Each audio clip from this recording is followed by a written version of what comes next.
couple of preliminary things. First, hopefully the microphones haven't seen me working. That's good.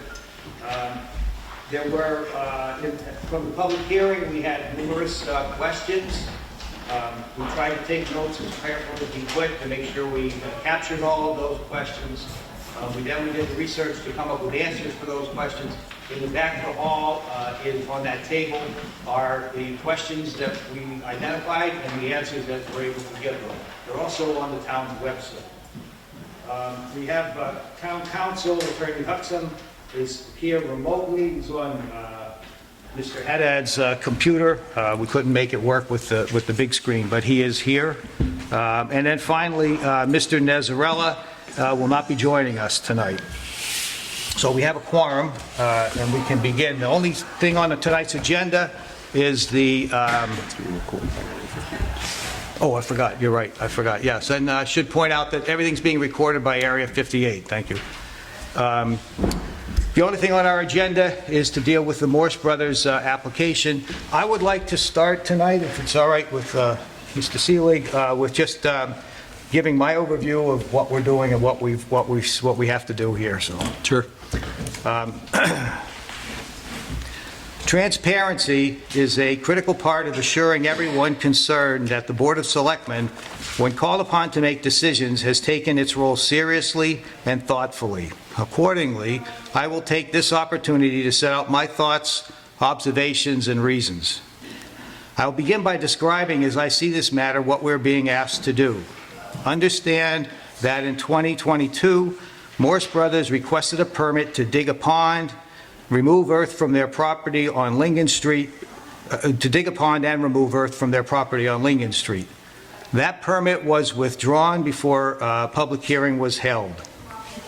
The request for a permit that is before the Board of Selectmen now is not the same project. The matter before this board presently is different from the 2022 request proposal. Although both projects would take place on the Morse Brothers property on Lincoln Street, the 2022 project was planned for a different part of the property, involved excavation below grade to create a man-made pond, and was much bigger in scope. The matter before the board at this time proposes removing 20,000 yards of earth from a hill. It does not involve excavation below grade or into the water table.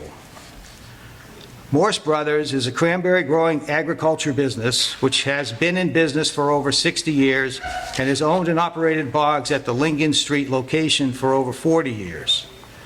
Morse Brothers, in their present application, submits that the earth removal permit they are currently seeking is specifically for use in cranberry agriculture. They have said that the earth they propose to remove is sand from the hill on the property, and that this sand is necessary for the usual and customary maintenance of cranberry bogs. We have no evidence that the sand or earth to be removed would be used for any purpose other than cranberry farming on cranberry bogs that Morse Brothers owns. It's also true that the 20,000 yards of earth proposed to be removed will be relocated outside of Halifax to property in surrounding towns owned by Morse Brothers and used for cranberry agriculture. Morse Brothers stated in their application that the earth will be used only on Morse Brothers cranberry bogs, albeit not the Halifax bogs, and will not be commercially sold.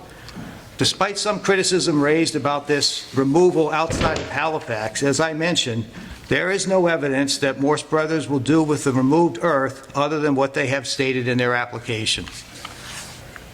Halifax is, by town meeting vote, a right-to-farm community. Chapter 137, Section 1 states, in part, the purpose and intent of this bylaw is to state with emphasis that the right to farm accorded all citizens of the Commonwealth. We, the citizens of Halifax, restate and republish these rights pursuant to the town's authority conferred by Article 89 of the Articles of Amendment of the Massachusetts Constitution. This general bylaw encourages the pursuit of agriculture, promotes agriculture-based economic opportunities, and protects farmland within the town of Halifax by allowing agricultural uses and related activities to function with minimal conflict with abutters and town agencies. This bylaw shall apply to all jurisdictional areas within town. The earth removal application here specifies that the use of this material is consistent with customary cranberry agriculture. It does not follow that where Morse Brothers has other cranberry agricultural operations in surrounding towns, that the right to farm, at least in my view, means that all activities have to be done on the property in Halifax. Here, we do not have a multinational operation where whatever material being removed will be sent to some far-off, perhaps subsidiary company. Rather, the applicant here states that they have several properties in surrounding towns as well as Halifax, and that their cranberry agriculture on each property is part of their overall cranberry agriculture business. Morse Brothers cranberry business is not the first nor only cranberry business in Halifax, nor would the earth removal permit requested be the first issued to a cranberry business. The records from the town show 3 other earth removal permits for bog operations have been issued. Turkey Swamp created a 1.2-acre bog on Monpont Street with a permit for 36,100 yards of earth removed. Harju Bogs on Thompson Street received a permit for removal of 20,000 yards.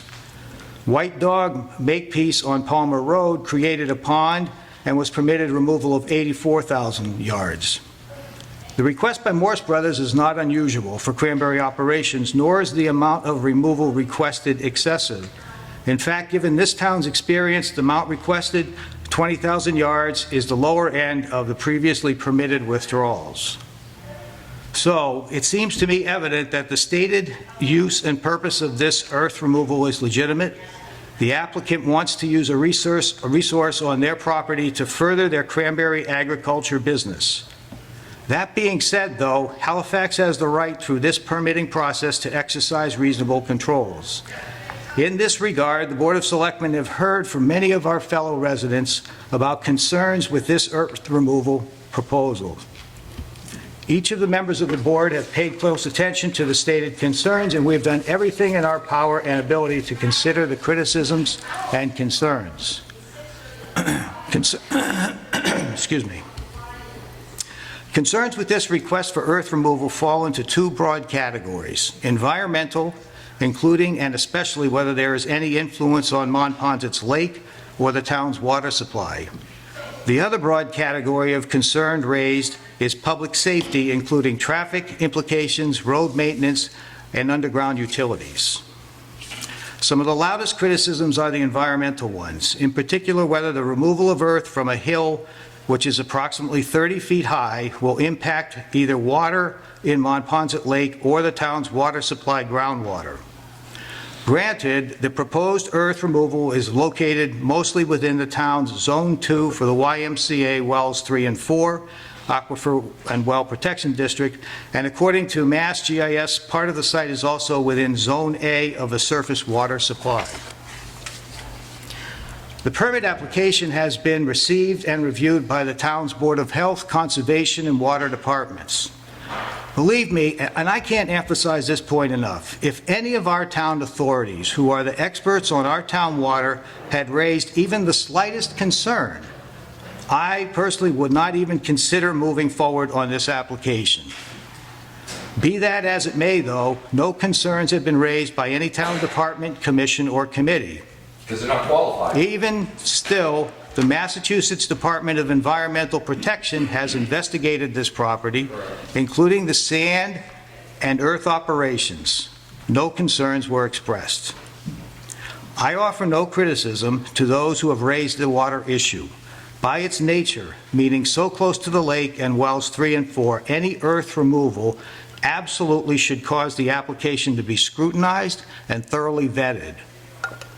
But the town's experts, Water Conservation, Health, and the state have all looked into this as a potential for harm and have found nothing to suggest that the removal of earth from a hill on the property would have a detrimental impact on the lake or water supply. Merely raising a concern, even a well-founded one, does not amount to factual support for same. We cannot base a decision on mere speculation, concern, or simply dislike of the idea. To do our job, the board has to make rational, although sometimes difficult decisions based on evidence and not conjecture.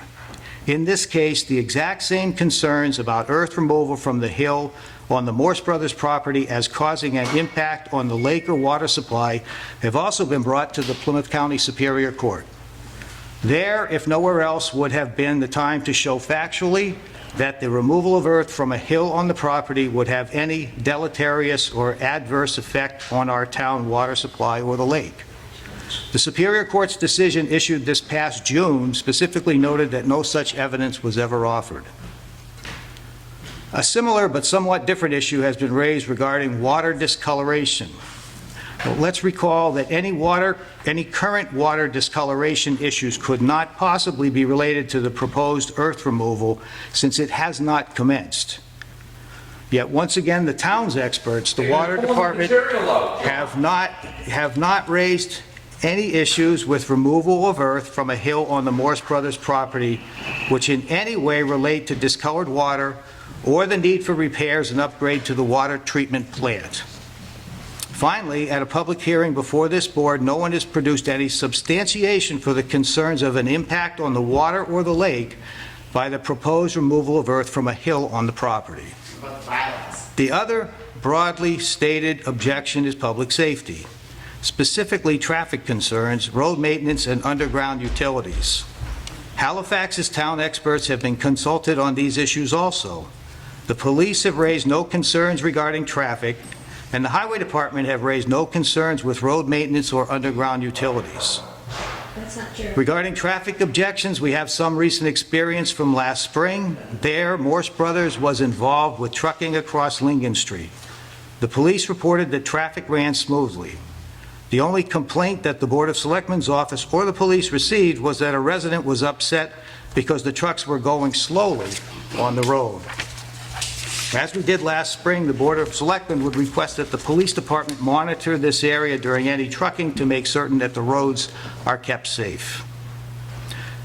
Continuous heavy truck traffic would certainly be objectionable. However, the board can, and I propose that we should, set restrictions. For example, Morse Brothers already agrees that the trucks will not run on Saturday, Sundays, or holidays. They already agree that the truck traffic will be paused and coordinated with the school bus traffic. And finally, I would propose that we limit the trucks to 25 trips per day at maximum. During a 10-hour day, that amounts to no more than an average of 2.5 trucks per hour. Given the amount of material that is proposed to be removed, the work should be completed at this rate in about 29 days. I do not think any more stringent restrictions would be beneficial. The fewer trucks allowed per day, the longer the project will take, and I believe that getting this project completed as quickly as possible is in the best interest of the residents.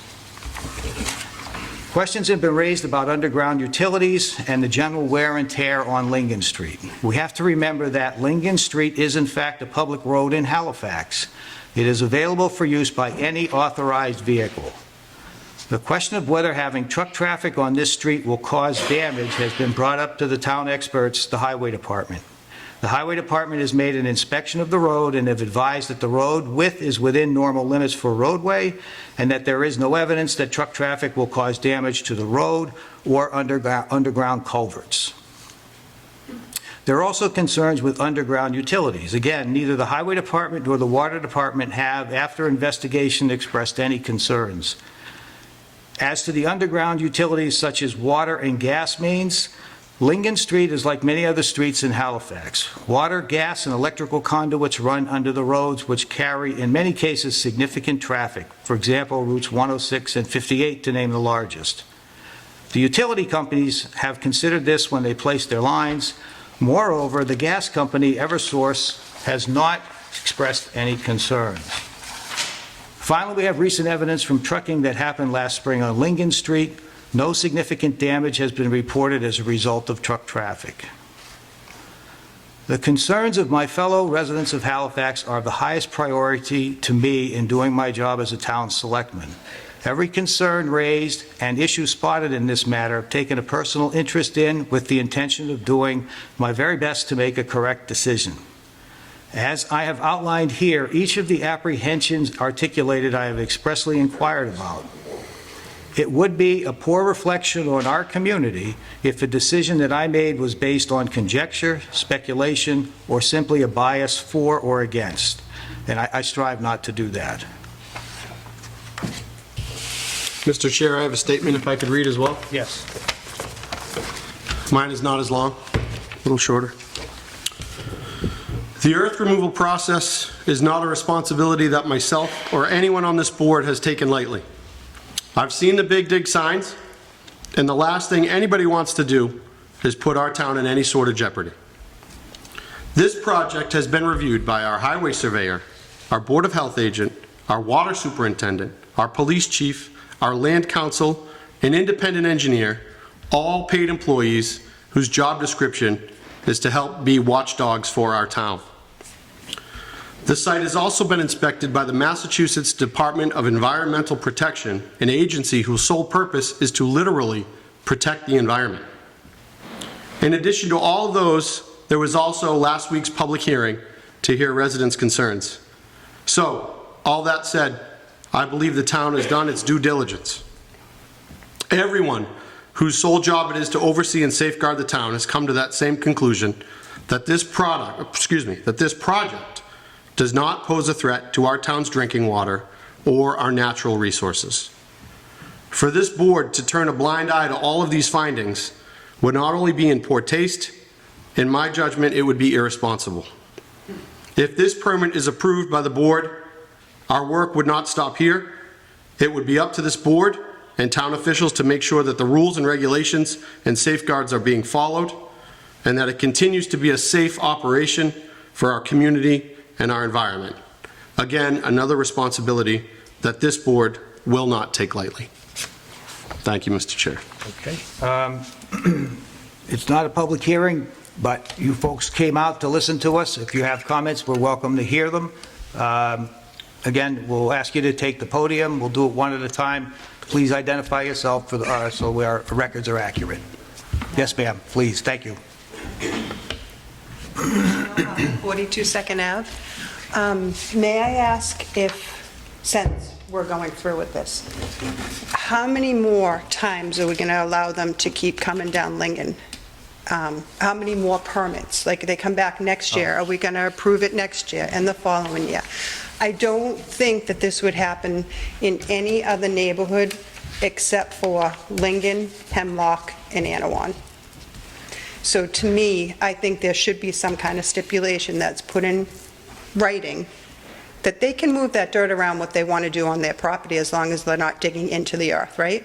So, and I just think that something should be thought about for next year when they want to do more and they keep pulling permits. I find it unfair that they are going to keep coming down the street. I find that having over 718 trucks coming in and coming out, why we can't distribute it at least halfway between the two neighborhoods. I don't want to put Hemlock out on, you know, I don't want to do something to the kids here on Hemlock either, but if we had 718 trucks go through Lincoln, they should come out the other end. So I feel that it's wrong that the towns that are, I'm sorry, you know, we don't have huge homes or anything, but we still deserve respect for what we have and what we work for. And I feel like Hemlock and Lincoln and Anawan is just like a side thought. Like, we should be paved. We should have been paved before this road was paved out on 106. Like, we are completely, it's raggedy, it's potholes, it's cracking everywhere on Lincoln Street, and we're not being addressed, and I'm sure Anawan isn't, and I certainly know Hemlock isn't. So I just would like you to think ahead and put a lot of thought into if you're going to continue to keep allowing them to do stuff. I mean, a truck here or there to take a truckload to do some sanding that they want to do, so be it. But if they keep coming back with more requests over and over again, I find that to be, I think it's irresponsible if we let them keep doing that, because it's abusive to us. You wouldn't want it in any of your neighborhoods. You wouldn't want it for your children in the neighborhood. And I truly still believe, and I know it would extend the project, but I don't like the idea of trucks going down the street while the kids are out of school. And now we're just going to put stipulations that they're going to hold the truck while the buses come through at 7 o'clock or 6:40 and 8 o'clock. Okay, what about 2 o'clock or 2:37 when they're home and they're out riding their bikes? I have concerns about that, and I've spoke about those concerns since day one. And the last time we had this issue, there were a lot of other issues going on with the board, and I just want to say that. And I think that's why you thought everybody was so aggressive before. Well, there were a lot of little things going on there, okay, that you should be aware of. But please, if you allow this to go through, which we all know it's going to happen, you have to think of the future, and please stop tormenting us. So we don't know, all we have is this one permit. The next, I know, the next permit, if there is one, will have to be addressed in the same fashion, and it'll be the same questions, and it will be the same issues, and you know, in terms of... Can we alleviate something to help us? In terms of alternative traffic patterns, we can work with the highway surveyor and our engineers and see if there are alternatives. That's I mean, they certainly should possible. pay Mr. Nezzarella. They should pay him to use the easement, fix the easement, and I can't hear what you said. To fix the... they should fix the easement Nezzarella. and go through Nezzarella's. They should make amends with Nezzarella, since they're the one that put up the gate and the boulders prior to that. They cut themselves off Right. from being able to use that easement. It was their fault, not Mr. Nezzarella's. Right. So that easement is there. Okay, and it is an easement. I mean, people, it's there. I don't want to take up any more time, but please think of us, and think about it if it was your neighborhood. Because I feel like we're considered the bums of the town, and we're not. I can tell you, and I know you're not going to believe me, but I can tell you that that has never crossed my mind, that this neighborhood is any different than Highland Circle or Orchard Circle, anyplace else. The only difference that you have here, there's three differences. One, it's more congested than other places, I know that.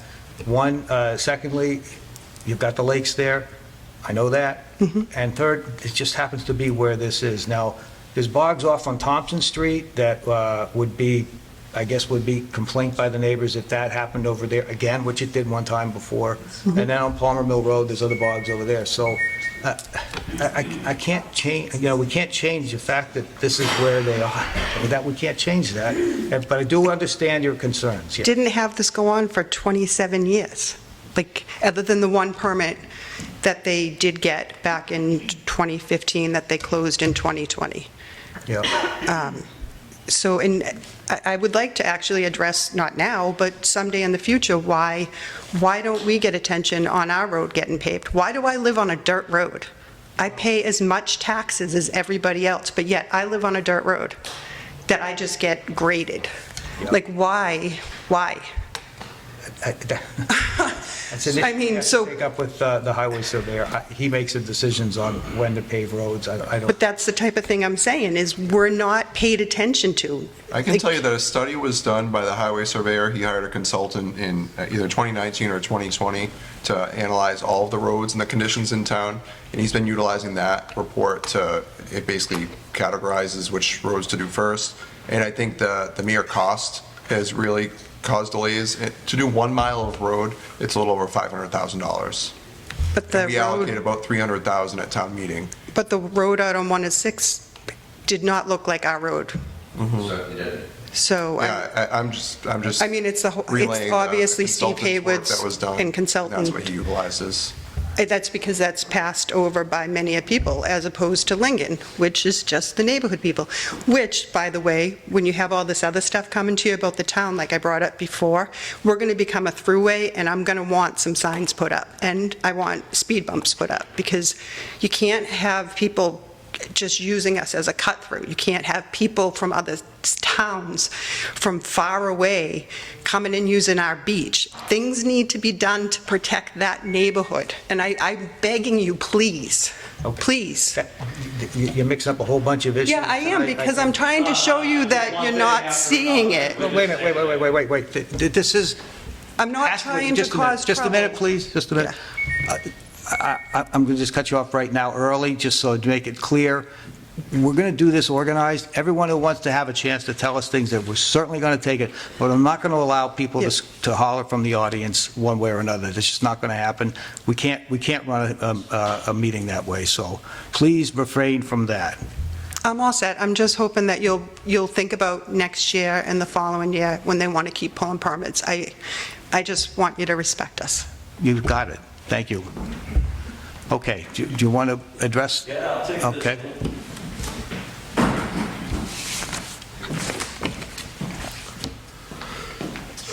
Dan Gilcoin, 17 12th Ave.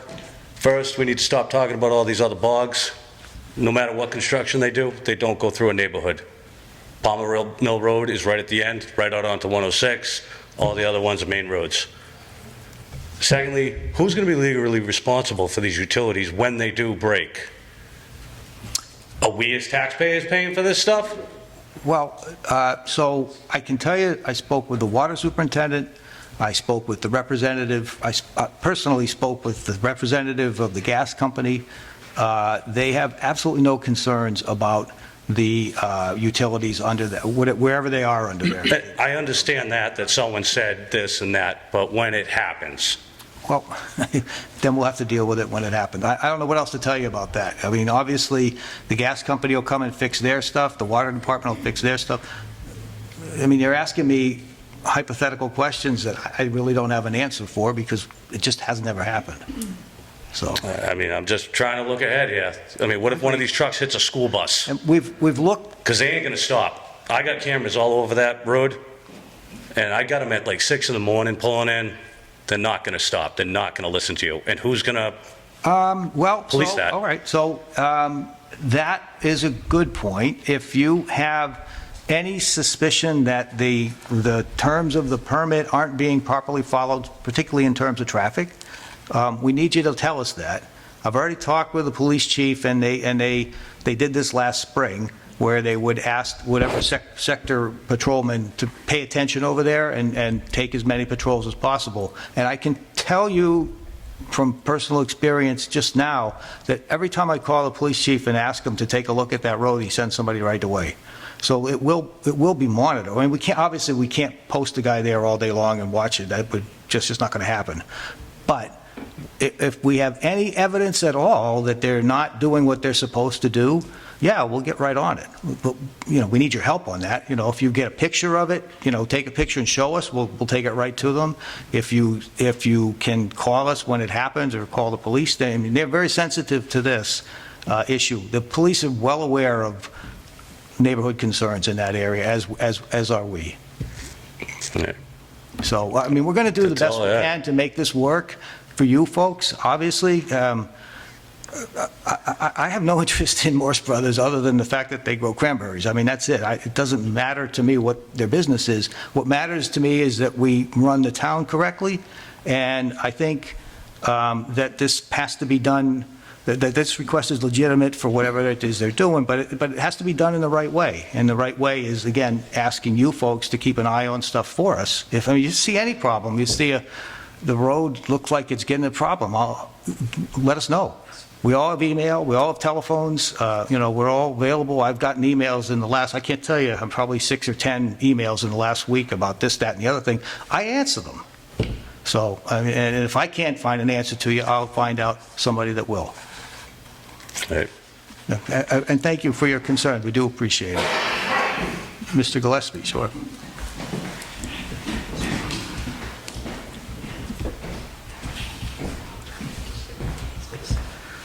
Boy, I'm disappointed but not surprised. I'm sorry? I'm very disappointed but not surprised. Okay. Now, the bylaw says you don't have the authority to give an earth removal permit in that zone.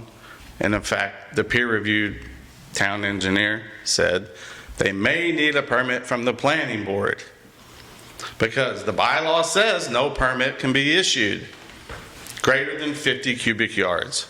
Yet somehow they've got away with about 160,000 cubic yards from that Division 2. The other cranberry operations aren't in the Division 2. You don't have the authority. You're taking the cheap way out, the easy way out. Yeah, I had a case against them. I'm not a lawyer. I didn't have time to do all the research. You got a bureaucrat from the water department saying everything's fine, I've got no problem with it. Well, if my job was to protect 4 things and 3 of them were either shut down or under an injunctive order, I'd be fired immediately, as should he. And now that PFAS is coming up, like I said, we hit our highest level just in October. It causes cancer. It kills you. PFAS. Look it up. So I'm very disappointed. You guys need to stand up for the citizens who filled this whole room up in opposition. Your duty is to us, not them. Thank you. So I need to address the bylaw issues. So I think what Mr. Gillespie is referring to is a zoning bylaw. We're not here to deal with the zoning bylaws. We're here to deal with an earth removal permit. The zoning bylaws would be handled either through the planning board or the zoning board. According to town council, the zoning law, chapter 40A, section 3, specifically says no zoning ordinance or bylaw shall prohibit, unreasonably regulate, or require special permit for the use of land for the primary purpose of commercial agriculture. Unreasonable. Right, and so I understand that, and we are following town council's advice on whether or not we're supposed to be even making these decisions, and that's how we got here. All right, anybody else have anything they want to tell us? Yes, ma'am, please.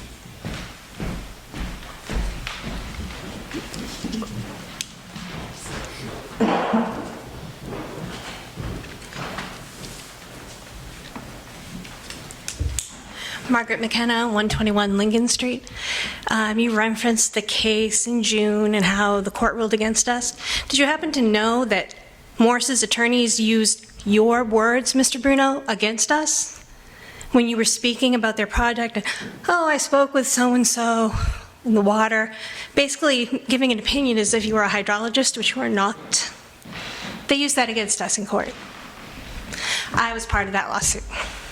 You're going to have to talk just a little louder, please. I was part of that injunction. I was one of the signers, the plaintiffs. Yep. They used your words against us in court. Statements you made, like that very big statement you made at the beginning of this meeting, against us in court. Okay. Were you aware of that? I've read the opinion, and I can tell you that, of course, you know, this has been going on for a year, right? It's been going on for longer than that, but yes, this particular one. You know, throughout the course of a year, we've heard about this on and off for about the last year. At least this board has. And every single time someone brings to my attention a concern, I investigate it as best as I possibly can. We have an engineer we hired. We have our own people, the water committee. I mean, I can't understand how. I'm just asking for you to consider your words in the way that they can be used against town residents when you're up there on your platform. All I can tell you is this. Because if you were a licensed hydrologist, I would have no issue with anything that you said. But you're not. And they used that as against us, as part of their opinion against our case in court. All I can tell you is that everything I read to you tonight and everything I told you are based, and anyone who wants to look, by the way, we do keep all of these documents have just been posted to the website. I've read them all. Okay. You said the highway department had Every no single one of these concerns. The things. highway surveyor also stated in the last paragraph of his response to you that any money the town received from this permit should be put aside to fix Lincoln Street or to fill in our potholes. And you say that he had zero concerns, zero issues with Lincoln Street. But according to that last paragraph, That's not entirely true. Okay. And that's an example of what I'm saying, of do. what happened. And may I also approach and show you something? Since their last earth removal, the one that you guys had to shut down, give them the cease and desist Yeah. when they went without permit, I'm just going to show you a picture. I have whole house filtration. Of what? I'm only supposed to change my water filters every 4 to 6 months. This is a monthly basis since their last unpermitted earth removal. And now you're going to give them the okay to do more. Okay. And I did send these pictures in an email and received next to no response from the water department. The water department, his only solution is run your outside hoses until the water clears up so that it doesn't reach your in-house filtration.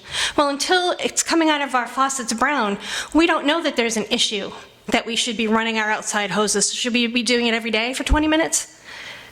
And the impact on our water bill? And if you want a rebate on your water bill, you have to go to a hearing. And you have to estimate how many gallons. How am I supposed to do that? How is any resident supposed to do that? And now that it's winter, we've had to shut off our outside hoses so that our pipes don't burst. So how are we supposed to take care of this over the winter? Our water heaters need to be drained constantly. Our washing machine filters need to be cleaned constantly. My water filters, at a very big expense for someone on a fixed income, have to be changed monthly because of this. And this has only happened since Morse's last removal. Maybe it's a coincidence, but somewhere the water department is dropping the ball. And they need to pick it back up and protect the residents of this town Okay. from undue expense and hardship. Okay, thank you. Thank you. All right, anything else?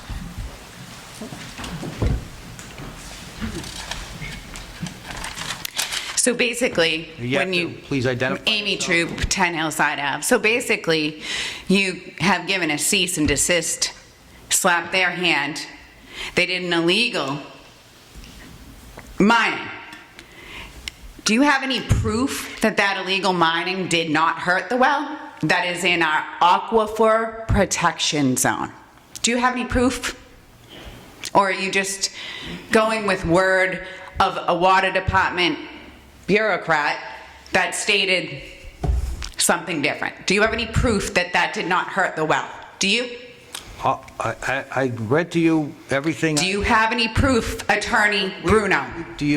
Can you wait and... No, because I'm asking you a question, not what you read. Do you have any proof, Attorney Bruno? Are you going to listen? I am now. Are you going to answer the question or tell me about your letter? Right. I would prefer to have this as a civilized conversation if you can. I'm asking you a question. It is civilized. The answer to your question is, we've asked everybody we can about this project and whether it has an impact on the lake and the water. I just read to you all of the findings. All of that paperwork is online at the Selectmen's, the website. That's the answer. Who did you speak to at the gas company? And what was their title? He's our local representative. It's Mr. Blandino. And does he have any engineering background? Or is he just a representative that is in an office? No. Does he have any credentials? I asked him specifically these questions about underground utilities. He said, I will get back to you after I discuss it with the engineering department. A day or two later, he called me back, and he said, there's nothing there. Do you have this in writing? What? Do you have it in writing? No, I talked to him. I would like it in writing. I just told you, I talked to him on the telephone. Okay. I would like his determination in writing. Okay. Because you're talking about people, residents, their homes, their gas, their water, and their water for the town because it's an aquifer protection zone. And I don't think that you have enough proof that an illegal digging that you gave a cease and desist upon did not cause the well to go down, because I don't really believe in that large of a coincidence. So I think that you should check that.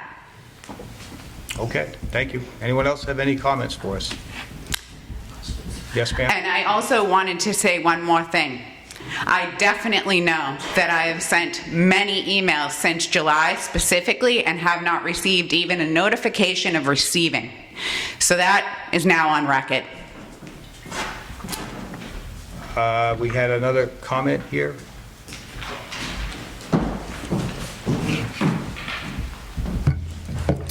So I just had a few questions. Just, again, just identify yourself so we have it on the record. I'm Claire Hughes from Madison Road. Thank you. I had a question about, Mind talking a little bit louder because I can't quite hear you. I have questions. You said it's going to be, they're going to be digging up about 20,000 yards of earth. What is the town going to receive back per cubic foot from the big dig that they're doing over there? What is the town going to? What kind of money is the town getting back, if at all, from removing the earth from Well, our land? We don't have, first of all, it's their land, it's their sand. Well, we're giving it to them. There is a provision in the bylaws for requesting for a certain amount of payment per yard. We haven't discussed it yet, so. Well, that's a lot of land to dig up, and that could be used to fix the neighborhoods. I mean, it's going to smell like hell once they dig this all up, and that's not something that any of the residents can control. You know, so getting money back from people like this that just go town to town and dig up their land, you know, we should get something back for that. And that should have been something at the forefront of the discussions that you guys had. Okay. I also have another question. Let me just dig it up. What kind of fines are lined up for when and if something does come up? What kind of fines are these companies going to get slapped with? Well, we haven't discussed any of that yet. We haven't even voted on the permit, to tell you the truth. But that's an issue that could come up if we thought if it somehow became necessary. But we haven't had a recommendation on that from the engineer to do that. But it is something that could be considered, sure. Okay, and Speaking to your mic, Mr. Grant, it's really hard. I said we haven't gotten a recommendation from our engineer about any sort of bonding or from the highway department or from anybody else, so it hasn't really come up yet, but it's certainly an issue that we can address. well, I mean, if you look at their history, they go town to town doing the exact same thing that they're trying to do here, is pull permits to dig up the earth. And there's always something. So they need to have certain kind of trucks that contain what they're traveling with. You know, they have to have containment trucks. They have to have places to store those containment trucks, you know, to protect the environment of the neighborhood around them. So have they talked about that at all? I'm not sure I follow what you're asking me. The transportation of what they're moving. They need to have containment trucks. Containment trucks. Yeah. What, for dust? I'm not, you're going to have to explain to me what you're asking. What they're removing, and they're moving from place to place. Yeah. They need to have certain kind of trucks to do that, so it doesn't drop onto the streets and contaminate the areas. Okay, Had no discussion about that okay, yet. yeah. And how much I mean, they're going to make a lot of money off of what they're doing. Is the town getting any kind of percentage of that back? Like I asked in the beginning, is there going to be any kind of money coming back to the town to fix the roads that they're destroying? Yeah. And Well, they're not selling it, that's what they tell us. It's only being used for agricultural purposes in other places. So certainly if this was a commercial thing, it would be probably a little bit different decision-making process to do. So Like you asked that question in the beginning, there is a provision in the bylaw for allowing a certain amount of cost per yard. But again, we haven't gotten to that yet, so. I mean, you're saying they're going to dig up 20,000 yards, which is about 540,000 cubic feet. You should get some kind of, something back to the town for moving that kind of earth. Okay.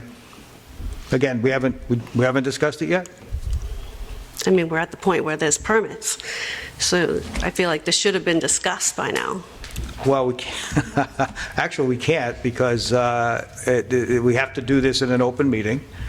So if we had decided to sit in the back office and come up with these answers, that would probably be irresponsible, at least, and not correctly done. We do have a draft permit that the town administrator and town attorney have put together for us to talk about, but we haven't talked about it yet.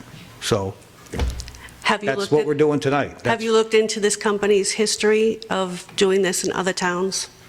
Say again? Have you looked into this company's history of doing this in other towns? Because they have. They were rejected in Pembroke. It hasn't come up, no. Got to say. Do you have something? Mr. Massio? David Massio, 16 10th Ave. Claire, Jeremy, Amy, Meg, Cheryl, everybody's already kind of covered a lot of the bases of what I wanted to bring up tonight. One of the things I did have to ask, because I didn't get a chance at the last meeting, was were you guys aware, or did you let on or acknowledge to Selectman Nazarella that he wasn't a butter, that he shouldn't be making any type of decision on this? Yes or no? That's all we really need. I can't speak for him. He's not here tonight. That's not what I asked. I asked, did you help make him aware that because he's an abutter and a select board member, did you advise him against or for voting during this proceedings? Because it could have an implication in the future for this with Morse Brothers, and could also possibly help your decision making on the permit. Yeah. Am I wrong? Because he isn't a butter. I never discussed it with him. I never discussed it with him either.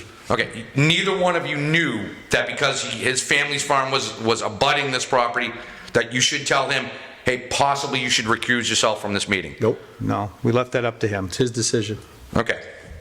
Which could very well implicate the decision process of this. Because if you do vote against it, and he isn't a butter, Morse Brothers could have litigation against us, correct? Yes. Yes. You're an attorney. Litigation can happen at any time for Right. any reason, so I don't Okay. know if that would give them a grounds for it or not. Who knows? Okay. But he's not here, and so, Right. But you're a select board member, correct? a group, that you should discuss this in executive session. Hey, maybe you shouldn't be part of this. I don't know if I agree with that. Because previous selectmen knew things like that and recused themselves during those things to not help implicate the town in which you represent. Okay. You understand? I do, but he's not here, so it, Ironically. It's good. yeah. And it's nothing against Mr. Nazarella, it's just the fact that he isn't a butter. And it does hold water against what you guys are gonna decide. I don't know. Now, okay, let's drop that. That being said, Claire did ask about a monetary value. This should be contracted when you guys discuss the permit for the earth removal, because yes, it is their land, but they're traveling on our roads. If they want to use their 20,000 yards of material on their land, we have nothing to say, right? But they're going to traverse our roads, and yes, hypothetically, we have no idea what could possibly happen to the water main, the gas main. Ultimately, it's the taxpayer's responsibility should something happen. We can't answer that question, can we? We won't know until it happens, especially with the colder season coming. Maybe we'll get lucky, the roads will be hard. We don't have to worry about it. Furthermore, the water situation, and I apologize for repeating myself, but I have to say it, did not start occurring till the removal was happening. We can agree with that. I'm sorry, say that again? The water deteriorating, brown water, Yeah. sediment in the water, everybody complaining about water. You've read it, you've seen it. Yeah. You've answered emails for it, right? Yeah. So, that being said, did we, oh, I'm sorry, who was our independent consultant that you mentioned in your letter, in your speech tonight, that we pay, that says, you know, you got the water department, you got the Concom, you got planning board, who was our independent consultant that you, Pat Brennan is the town engineer. that's our independent consultant? Yeah. And he's qualified in all the areas that we needed to estimate whether or not this was going to be an effect towards the lake and the surrounding area. Well, he's the town engineer.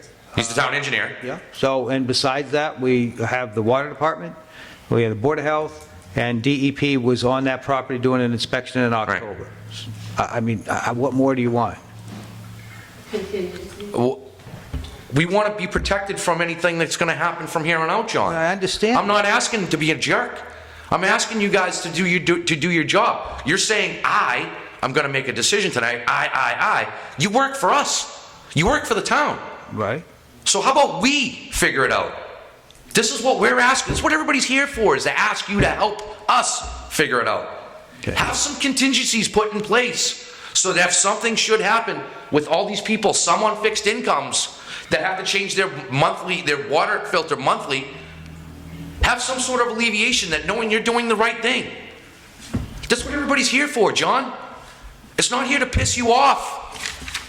Thank you. Thank you. Anyone else who hasn't spoken? Go ahead. I emailed you a question earlier today, so hopefully you have the information. You state that... Today? Yes. You state that you have a town engineer. He's doing peer engineering for a project. Do you have a revolving account set up from Morse Brothers to pay for that peer engineer? We do. I would like to have emailed proof, public records, please, of that. Sure, send me a public records request, and I'll gladly send it over to you. That's great. Yes, sir.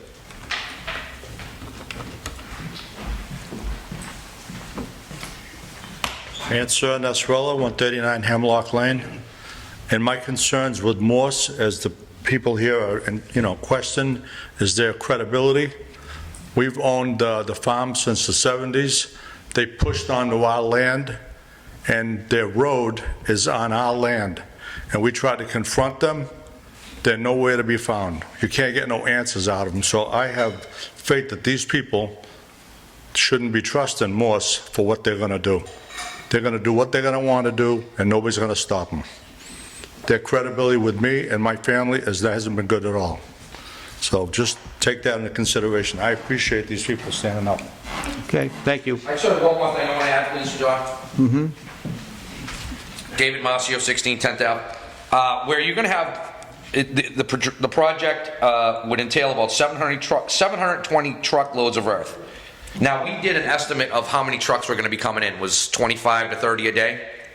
Well, we can set a limit, and that's the limit that I was thinking I would suggest, yeah. Okay. Did anybody, or has anybody thought to have Morse Brothers have a training program set in place for the truck drivers that are to enter this project through this neighborhood? We already know you're going to approve it. So now it's damage control. So I propose that you have Morse Brothers put together some sort of a training program for the truck drivers, which they should be professional. They're Class A certified truck drivers. But yes, thank you. Write this down and make sure that they have some sort of protocol that maybe the police department, the water department, fire department can all assist in a program that allows them to understand what we are dealing with the trucks going through. I work every day. I'm a blue collar guy. I understand construction's got to go. We're still building, whatever it is. But let's get a training program put in place for the truck drivers that are going to enter the premises.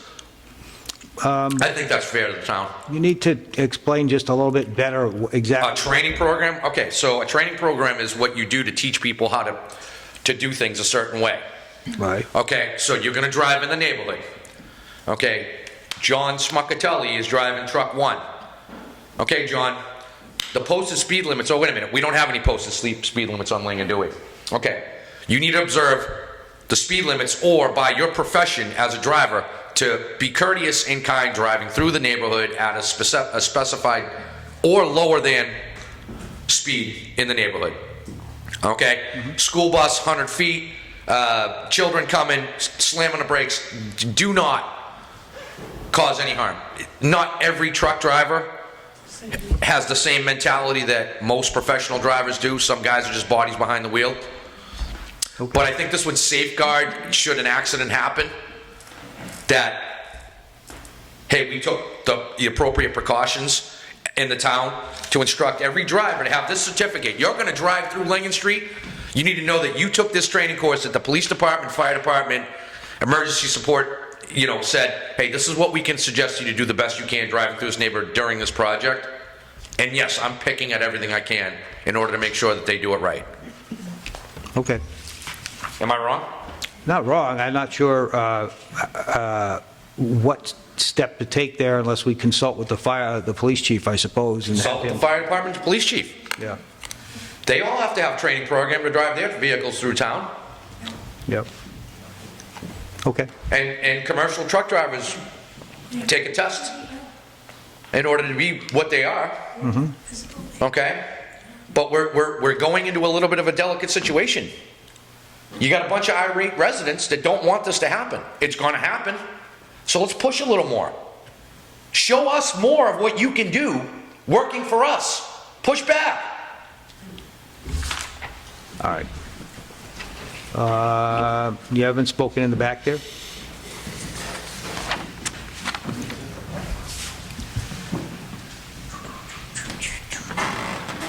Don McNeil, 11 13th Ave. I'd like to reiterate what Mr. Nazarella was saying, that you can't trust them. Earlier this year, when they applied for a permit for 1,140,000 cubic yard removal and got pushback, after a while, they rescinded their application, waited a couple of months, and just started excavating. And you had to issue a cease and desist order. What's going to prevent them?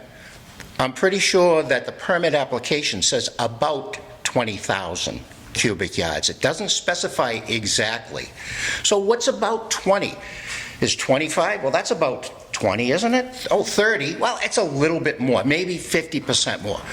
How are you going to make sure, if you do, and when you do, issue the permit, that they only take the 20,000? Sure. So those are all issues. Again, we haven't discussed the conditions yet. You folks are a little bit ahead of us. So assuming that we vote yes, I'm going to assume that we do, then the next step is, what are the conditions? And some of the conditions that we're likely to agree to, or at least insist on, include record keeping, inspection by the town engineer, town boards, those kind of things, measurements of, staking out right now where it is and have the engineer go in and say, wait a minute, that's more, or whatever. These are all conditions that we can address. We haven't done it yet. We're not there. You folks are talking like you're kind of ahead of us in terms of where we are in this process. They double talk. At Monday's meeting, last Monday, the engineer for Morse Brothers, the first gentleman, we're not going to take down any trees. And I said this later in the meeting, 20 minutes later, it's like, we're going to take about a half an acre of trees. Right. So they state nothing, no trees, and then later in the meeting, oh yeah, we're going to take a half an acre. Right here, Don. They're taking trees. Yeah, but they stated that they weren't going to take any trees. So it's just a forked tongue, as the Indians used to say. And we need to protect that land out there. That is all sacred ground. There's Indian artifacts out there where they want to excavate. It's proven. So, you guys need to think long and hard about this. You're just thinking of, and okay, so if and when you issue this permit, as Cheryl was asking, what's to prevent them next year? Well, we just want another 20,000. You can't refuse us because last year you approved it. So what happened? What changed? And you can't say, well, you have no leg to stand on. If you issue a permit, they will just keep coming back, dribs and drabs. They're already hauling out of there. They haul out of there at night. I hear the trucks. I'm 100 yards from the road. So, again, that kind of an issue, you really need to tell us, and... I'm telling you now, they're not to be trusted. But we... We've been telling you. Well, you're telling me now on something that happened... Are you talking about trucks the other night? The other night, yeah, within the last week. This truck's been coming out. Go down, look at Lincoln Street. Look Yeah, at the those sand were- and the clay. I can tell you, we did get a complaint about that. We asked the highway department to go and see what was going on, because the complaint was that there was something spilled on the road. The highway surveyor did go look at it. He got back to me last night, and he said, what happened here is there was a water main break on Wamsutta Ave, which is over by Eastland, and that the water department or the highway department trucks had to go up Lincoln Street with whatever they were doing. I don't really know, but whatever they were doing to get back into the Y property. So those trucks that you heard the other night were town trucks. Now, if there's other ones that there's going on, that's a different issue, but that, we did find that out last night. Because I had that complaint, and they said, well, I'm going to look into it, and that's the answer we got. Okay, thank you. Okay. Yes, ma'am. Want to get out before he comes in?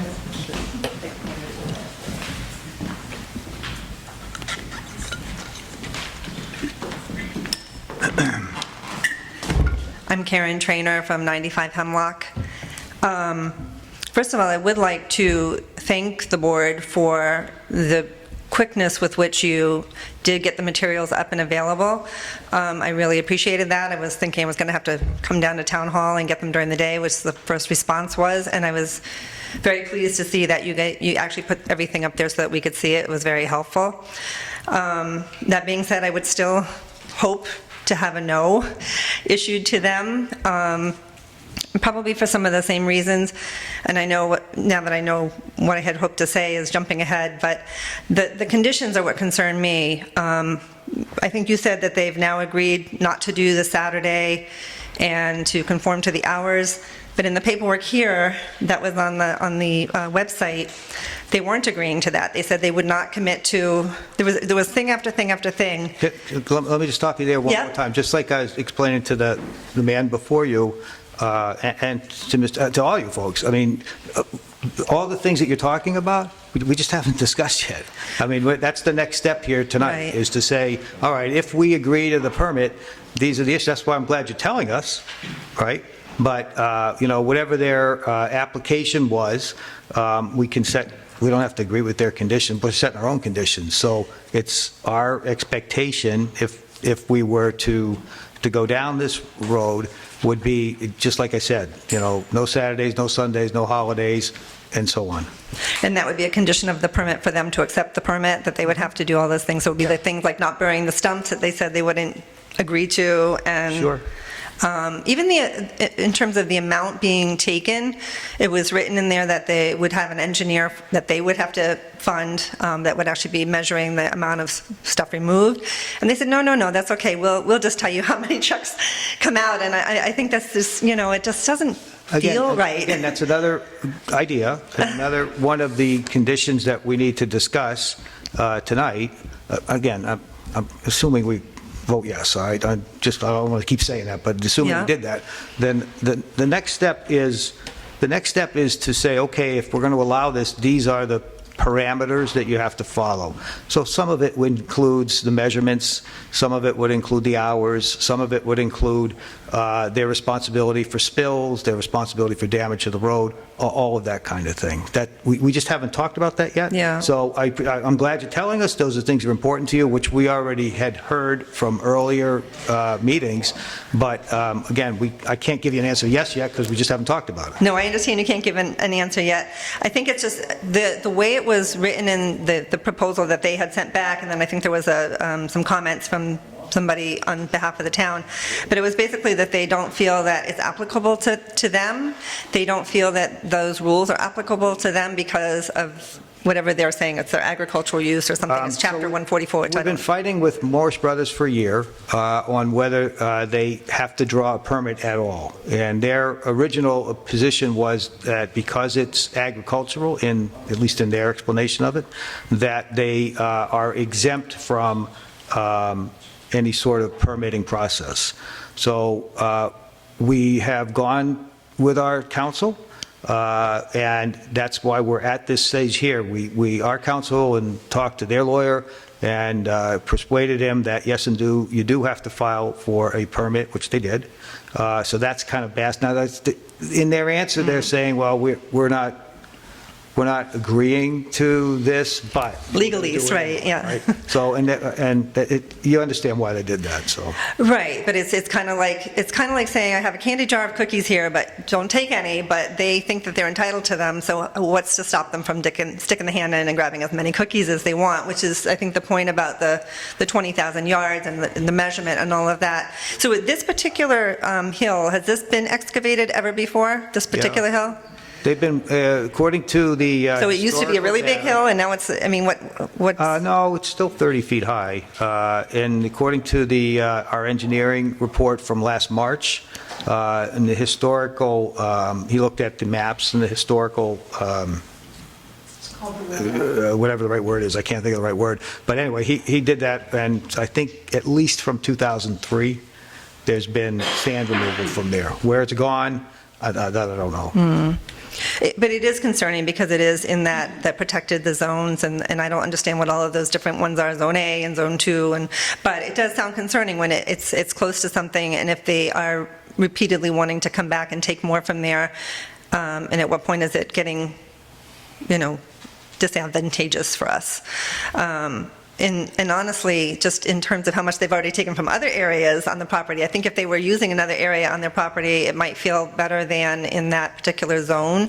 But it just seems like, they aren't. So that makes sense that they've already excavated there, and that's why they consider it ongoing. So they have no agreement to restore anything because they feel like they're going to keep coming back and taking more. So that I can understand the concern of people feeling like it's going to be year after year after year of fighting the same battle. Okay. On that. So I don't know if this sets a precedent or doesn't, but anyway, I do appreciate the responsiveness on your part getting the information up, and hope that if it does go through that the conditions are extremely stringent and monitored well. Okay. Thank you. Thank you. Yes, ma'am.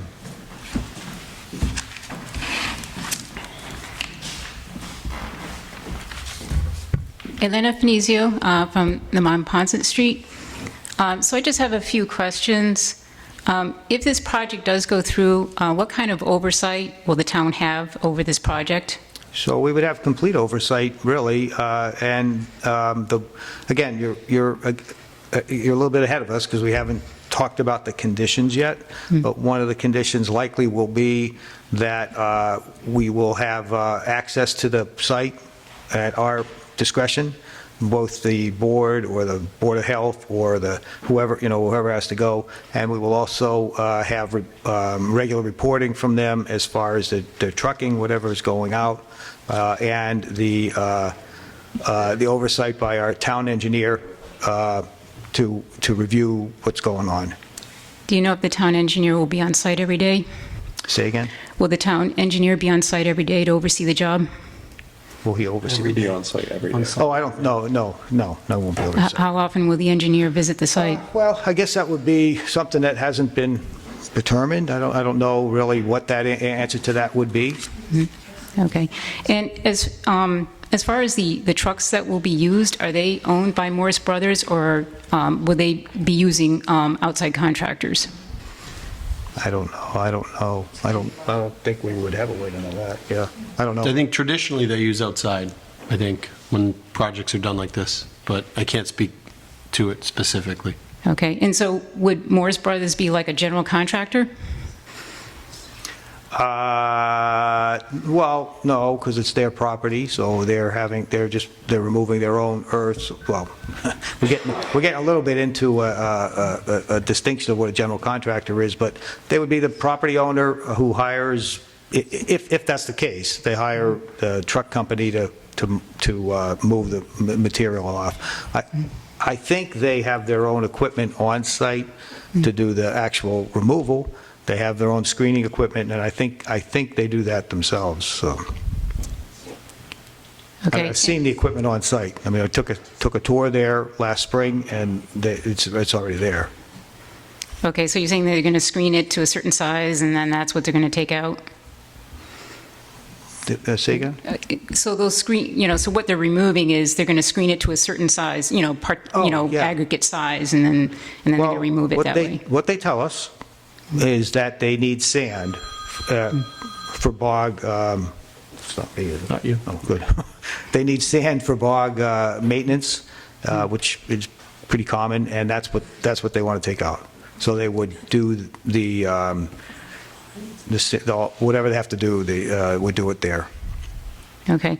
Well, I guess one of my concerns is that, when you're dealing with, I have a lot of experience dealing with employers and, holding them responsible, for, holding them to whatever contract or permit.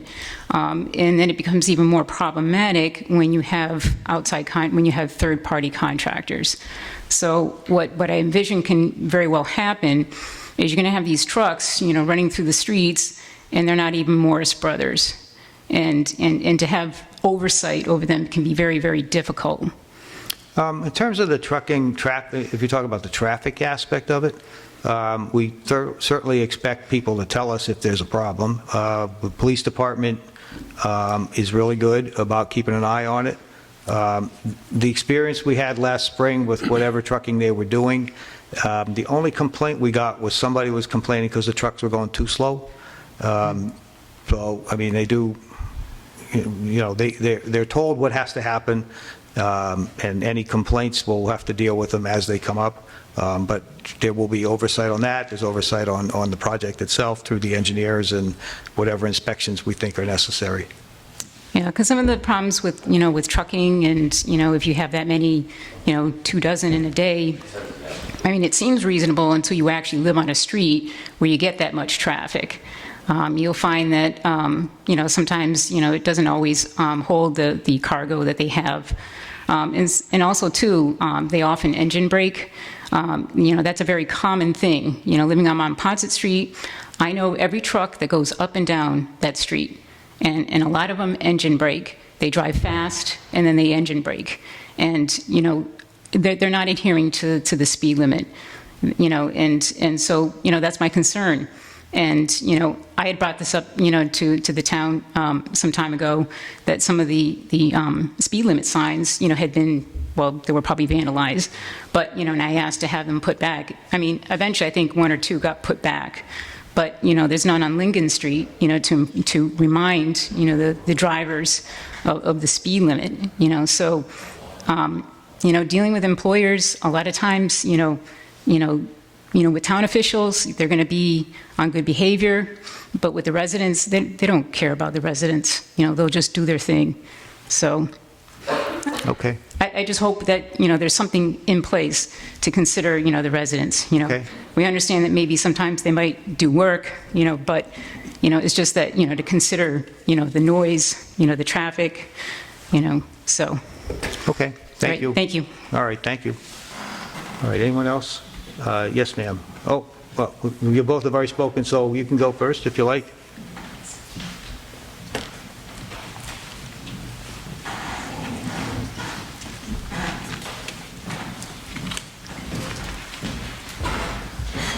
Hi, Margaret McKenna, 121 Lincoln Street. And just to harken back to what Mr. Mascio said about a training program and what the last speaker said, I didn't get her name, regarding speed limits and postings, as part of that training program that Dave suggested, it should be, this is the speed limit that you are allowed to do on Lincoln Street. There's a new state law, 4-foot berth to vulnerable persons on the road, which includes walkers, bicyclists. They need to know that they have to be going slow enough that they can brake for those people, because while it may be permitted for truck traffic and approximately 20 feet wide at most places, that's 20 feet. The truck is 9 feet wide. They need to give 4-foot berth. If there's somebody coming in that direction, these are the kinds of concerns we as residents have and things that should be addressed with them and any trucking companies, because the last time there were 4 different trucking companies coming through. The Hanula Brothers trucks were courteous. The Ryco trucks, for the most part, were courteous. The other 2 companies were not. They were doing varying speeds. Did I call the police every time? No, because we're trying not to be a nuisance to our town departments. Okay. But these things are occurring, and if I have to call every time, fine. We'll blow up their non-business line with calls and concerns. We'll blow up your emails with calls, with our concerns on a daily, on the hourly, every 15, 10 minutes. But these things need to be addressed, and we're ahead of ourselves, but when you're talking about your contingencies, these need to be addressed, laid out in black and white, and they must be held to them. Thank you. Okay, thank you. Mr. Gilcoyne.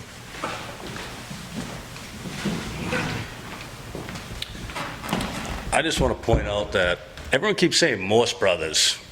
Is that who owns the property? According to the application, yes. Then who is the Hanula trucks? I haven't seen a Morse Brother truck in about 2.5 years. Hanula? I don't know. As far as I know, Chip Morse is the owner of Morse Brothers, and this Hanula company is his nephew. So is he renting this property from his uncle and just using the cover as Morse Brothers to ship it off to a Morse Brothers property and get away with it? Again, back to what everyone's saying about don't trust these guys. Let's see here.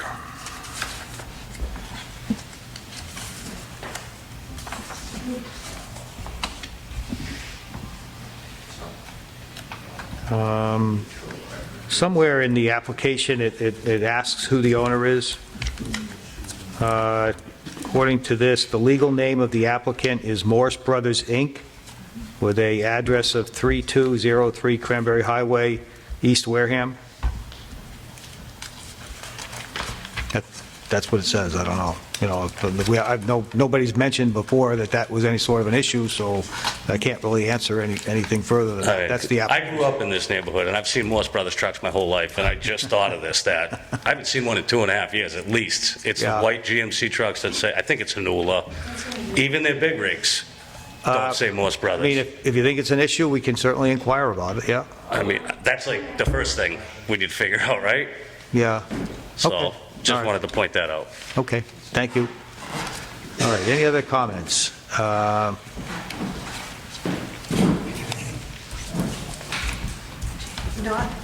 Cheryl Howell, 42 Second Ave in Halifax, and you want us to tell you about stuff when it happens.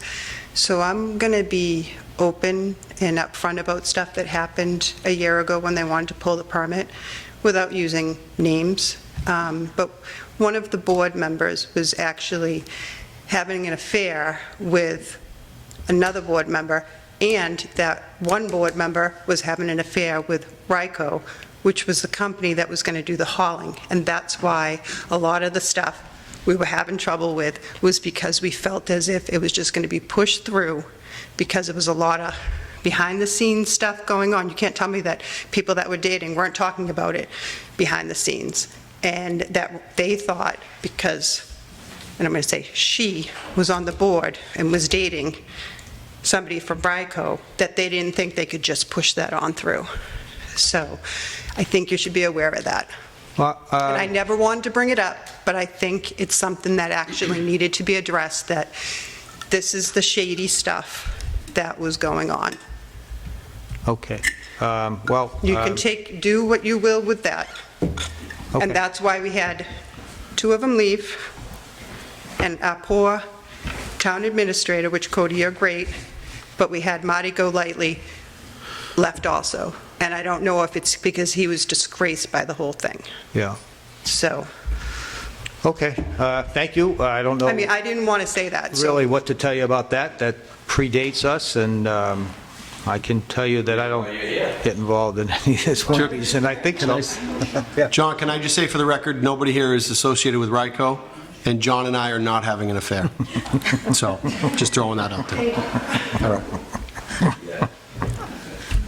All right, any other comments? Okay, so why don't we take up the, go ahead. Claire Hughes, Madison Road. I just have a quick comment, and because I kind of came in the middle of this, but it didn't take me much to really learn who the Morse brothers are and their history, paralegal. I researched. And it didn't take me long to see their history of going town to town to town, digging up dirt. And things are happening in those towns. Things have happened because of these companies coming and going. You know, the damage that's done, the smell that comes up when they start digging this up. You know, now they're in what could be, what has been labeled as a historical site. You know, Whaleback, if you look into it, there's a lot of history there. And now they're just digging it up randomly, and I feel like you said the EPA is involved and all that, so I just feel like it doesn't seem like there's been a whole lot of looking into things. You know, we're bringing things up and you don't know and you didn't know and you haven't looked into it, but we're at the stage where you're putting out a permit to give them permission to do this. But it doesn't seem like there's a whole lot that's been looked into, and it's been going, you said it's been going on for, you've been at this for over a year, so I'm kind of surprised that we haven't really heard too much about, you know, we're telling you what's going on, and you don't seem to know about what's really going on. You're ready to give a permit for it. So I just wanted to say I was kind of surprised that, you know, you haven't done that. There doesn't seem to be contingencies. You said that you were fact-based, but there seems to be a lot of facts here that you don't know about, and you should know about. You should have contingencies in place to protect the people that live in that area, and it's just something to consider. And I feel like if it's been going on this long, you really should know more and have more answers for the people, because it doesn't seem like, I mean, there's a lot of people here that are against what you want to push through, and there really should be more research into who you're dealing with and their history, because it didn't take me long to find out that they have a long history of not holding up their word. Okay, That's thank what I you. want to say. All right, any other comments? Why don't we take up the question here is the permit.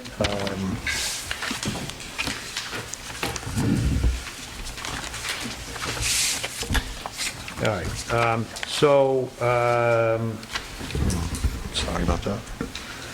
Let's, you want to talk about potential conditions, or? Yeah, I'd definitely like to get some conditions on the books. Okay, why don't we start with that? Okay.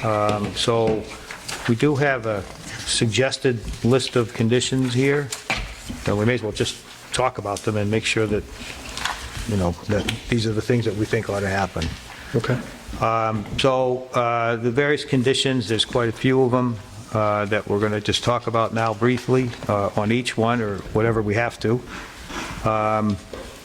Earth removal not occur between the will only occur between the hours of 7 a.m. and 5 p.m. Monday through Friday, and in no case on a legal holiday.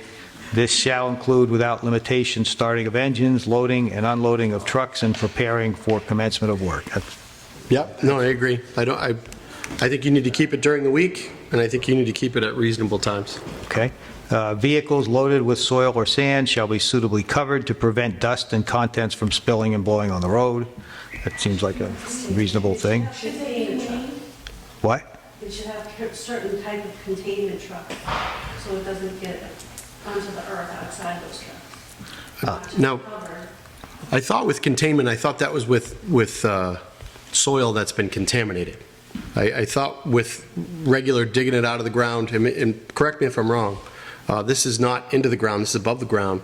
I didn't think you need containment trucks. I believe you can do dump trucks, covered dump trucks. The EPA has regulations for the fugitive dust. Even the trucks dragging the dust out on the road there's regulations that can't happen. That's why they got to water roads down and everything. And that's with both contaminated and, contaminated and regular soil? Just trucks hauling sand out. Above or below? That's why they got it on 106, I think the town So it's line, covered. sweep the road, and water the street, for just fugitive dust. So you're looking for something in addition to, you know, the coverings we've all seen on trucks, you're looking for something more substantial than I'm the... just saying to Yeah, your point. yeah, no, I'm just It's trying, sub-micron, it's invisible too. and that's with all It soils. goes right into your lungs and into your bloodstream. Without pumping it, they're not gonna be able to contain it in a dust-free environment. They're using open-top dump trailers coming from a screening plant that they load on to the trucks with a loader. There's no way to contain dust and sand unless you put it in the back truck. That's it. The way that they want to truck it is by via 18-wheeler that holds 20 to 30 yards of material. It's open top with canvas cover. There's no dust contamination. There's no way you can. Nobody does it around here Right. unless it's vacuum mining, which is a back truck, and they're not going to do that because that would be roughly around $6,000 a day or more, and not move the amount of material that they would want to move. Well, we should require them to have it covered, don't you think? Covered, Yeah. but they're not going to be able to. They're not going to be able to stop any type of Oh, dust okay. from blowing Dust out. particles. All right. Yeah, DOT, Okay. that's a DOT standard. Well, I don't think the idea, I don't know what somebody was saying, but you can't. They're not going to be able to contain the lid of a trailer. There's not a trailer in the United States, I think, that would do that Right. okay. for just moving aggregate. So we should have it, they need to be covered. That's DOT standard. Okay, As Danny said, thank you, Danny. Good job. okay. Vehicles loaded with soil or sand shall not exceed 20 miles per hour while on Lincoln Street. I would almost like to see that lower, John. I would like to be either 10 or 15, personally. Okay, what do you think, 10, 15? So, I believe on the...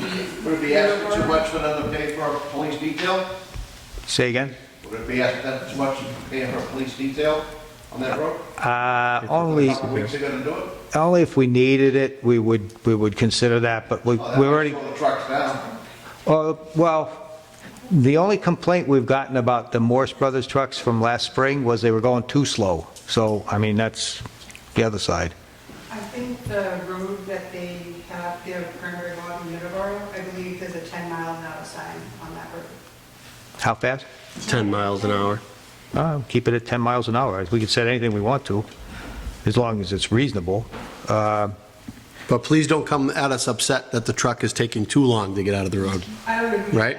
Okay. No, we did, that was the complaint we got. Somebody said I was late for work because I was behind a slow truck, so...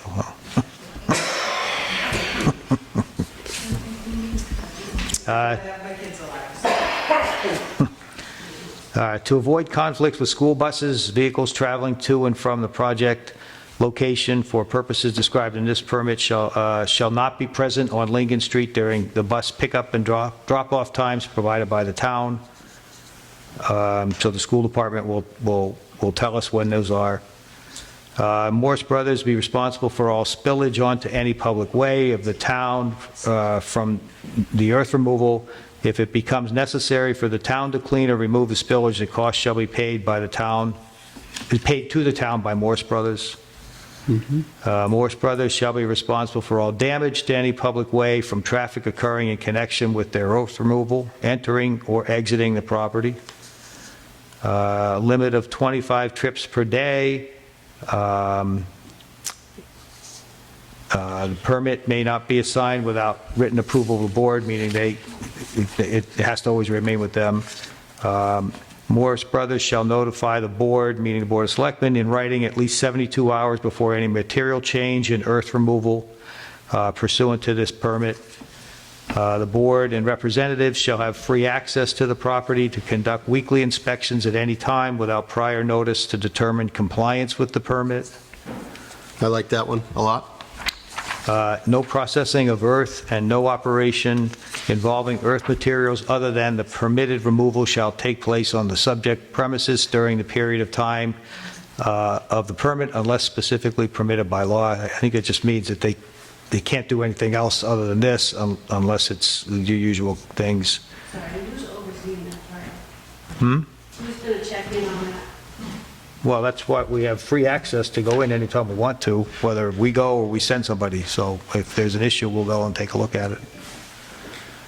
I mean, we're not going to hire somebody to stand there and watch them every day. That's not what we're going to do, but we're going to be able to inspect it as we think necessary. So if there's an issue, if you raise an issue with us, we'll send somebody down there to take a look at it, and if necessary, we'll send them every day. And so, no earth or other materials foreign to the subject premises, including but not limited to boulders, asphalt, cement, road construction, debris, demolition, debris, tree stumps shall be brought onto or deposited onto the premises during this permit, except topsoil and living plant material for reclamation use. All stumps shall be removed and disposed of in an approved location. This one's not really too applicable, 5 acres. No, there's just one area. Yeah. I mean, one of the conditions is the land, it has to be done in phases. One area at a time. One area at a time, 5 acres each, but this is smaller than an acre, so that's not even going to make any difference. Morse Brothers shall, to the satisfaction of the board, stake or mark clearly all phase areas and buffer zones with schedule number 42-inch PVC pipe at 100-foot intervals. Boundary markers shall be maintained at all times during the time period of the permit.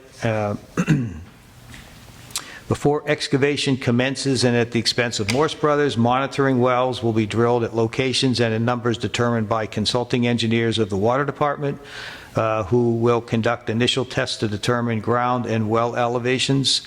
All excavations shall be at least 4 feet above the ground level. A groundwater elevation is determined by the Halifax Water Department Board or its engineer. John, just on that one really quick. I know we looked at DEP guidelines for that, for that part. I would like to put in a condition at some point that if at any point the state tightens their restrictions on elevations, that we would be allowed to include those tighter restrictions into this agreement. Okay. So let's say this, the state agrees to change it from 4 to 5. I don't know what the state's whimsy is, but I want to make sure that we're at the DEP level throughout the course of this permit. How about something if we add to this one, it says, in the event that state or any... Putting at the end, any amendments in law or regulation that results in a change to any of these conditions must be revisited and approved by the Board of Selectmen prior to its implementation. That should So that would cover all of the, all of the provisions. That'll be on the end of it, right, number 23? Yeah, 23, yeah. Perfect. Thank you, Cody. All right, no excavation below the natural grade of any boundary line shall be permitted closer than 50 feet to such boundary unless written consent is given to Morse Brothers by the board and the owner of the property abutting such boundary. Again, from what I understand, all this excavation is way far from the lines anyway. Subject premises shall be kept free of debris, including tree stumps. No debris generated on site shall be buried or otherwise disposed of on site without the prior consent of the board and the Board of Health. Records showing the amount of earth removed shall be provided monthly by Morse Brothers, and quarterly reports certified by a registered professional engineer shall also be submitted to the board. The method of measurement of materials shall be determined by the board's engineer. Board may require more frequent reports if it deems that circumstances warrant them. Reports to the board by said engineer shall be at the Morse Brothers' expense. Preservation of trees, bushes, and other vegetation, and the erecting of fencing may be required to muffle objectionable noise and vibration. Again, I think it's too far away. Half a mile. One of the proposals is a permit subject to a fee of 25 cents per cubic yard payable to the town of Halifax. Any inspections by an engineer of the town's choice to ensure that the work being done follows the approved plans in this section shall be paid by Morse Brothers. The permit automatically expires 1 year after its issuance and may be renewed thereafter with a public hearing. Application for renewal of the permit must be made 45 days or more before expiration. Application shall include a current topographical plan detailing current status and restoration progress. The renewal, if granted, shall date from the date. So we didn't put in here 20,000 yards, though, did we? That's further up. It's not one of the conditions, but it's in the permit. It's in the first part. 20,000 yards or cubic yards, John? Cubic yards. Cubic yards. Cubic yards. So you're gonna increase the 25 cent to at least $1? There's 20,000.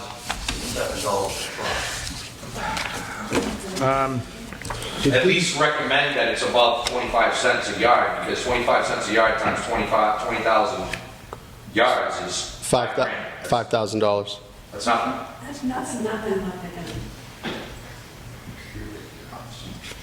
I don't know. What do you think? I'm not sure how to go about doing that, given the bylaw, though, right? Sure. I mean, costs have gone up, as we all know. So I don't think it'd be unreasonable to ask for more per cubic yard. Maybe a good question to ask our council. Sure. What his opinion is, especially. Is he there? Do we have him still? Yes, yeah. Hey, Rich, you're up. Can you hear us? You're on, somebody's on mute. Muted. Can you hear me? Oh, you're muted, Rich. He's on mute. Yep, you're still muted. Do you need to unmute him? Oh, there you go. Can you hear me now? There we go. Yes. Yep. So the question is, as part of the draft permit, we just put in 25 cent per cubic yard fee.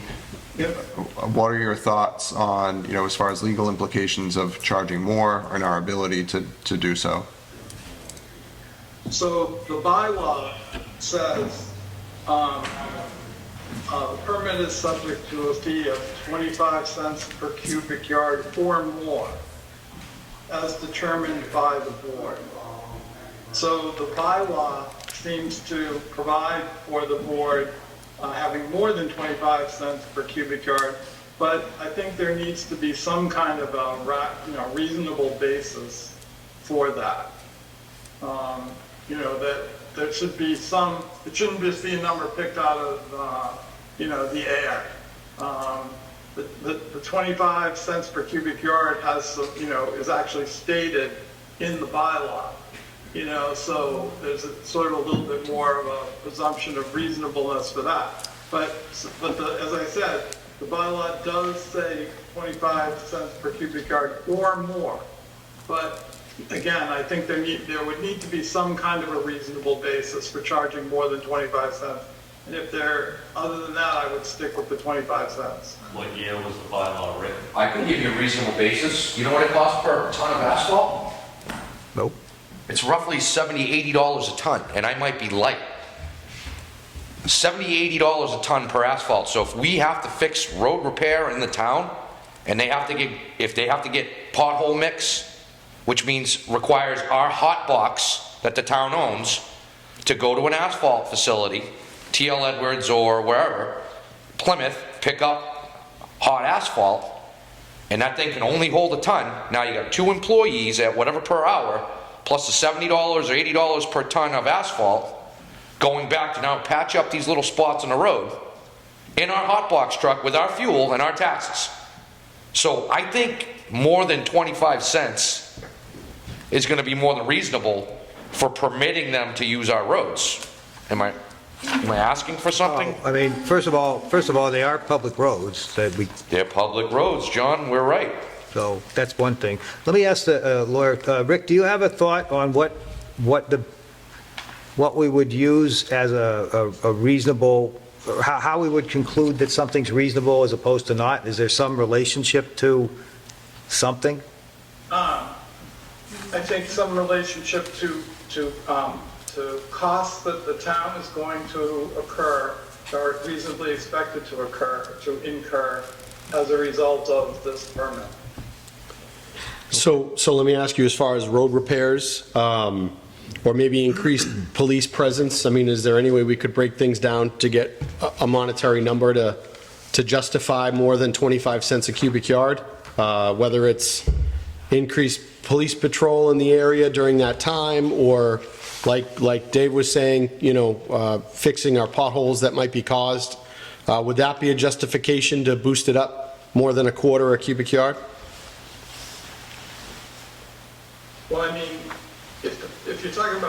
police patrol to monitor compliance with the permit. Correct. I think that, could be considered a reasonable cost.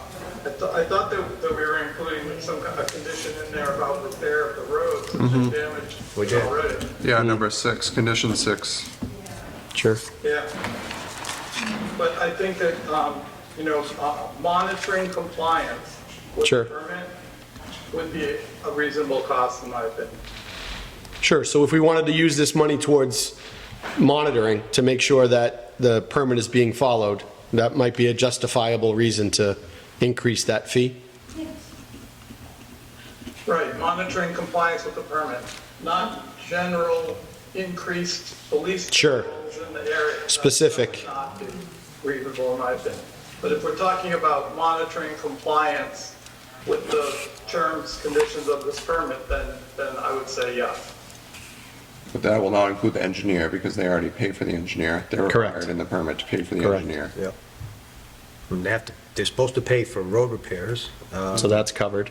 We're not expecting to add, we don't know, but we're not expecting to add to the police like an extra detail or anything.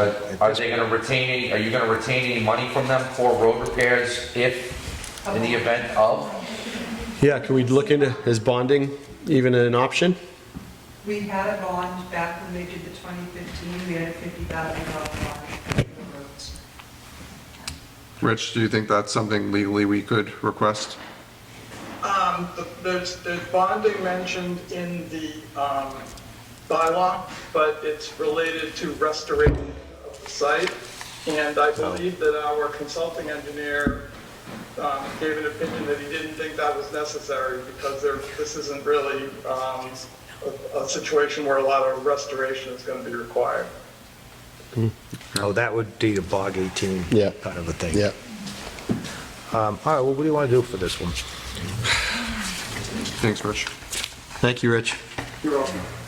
I mean, I do think, given the cost of everything, I do feel like 25 cents is pretty low. And I think the way our bylaw is written, it gives us a little bit of flexibility.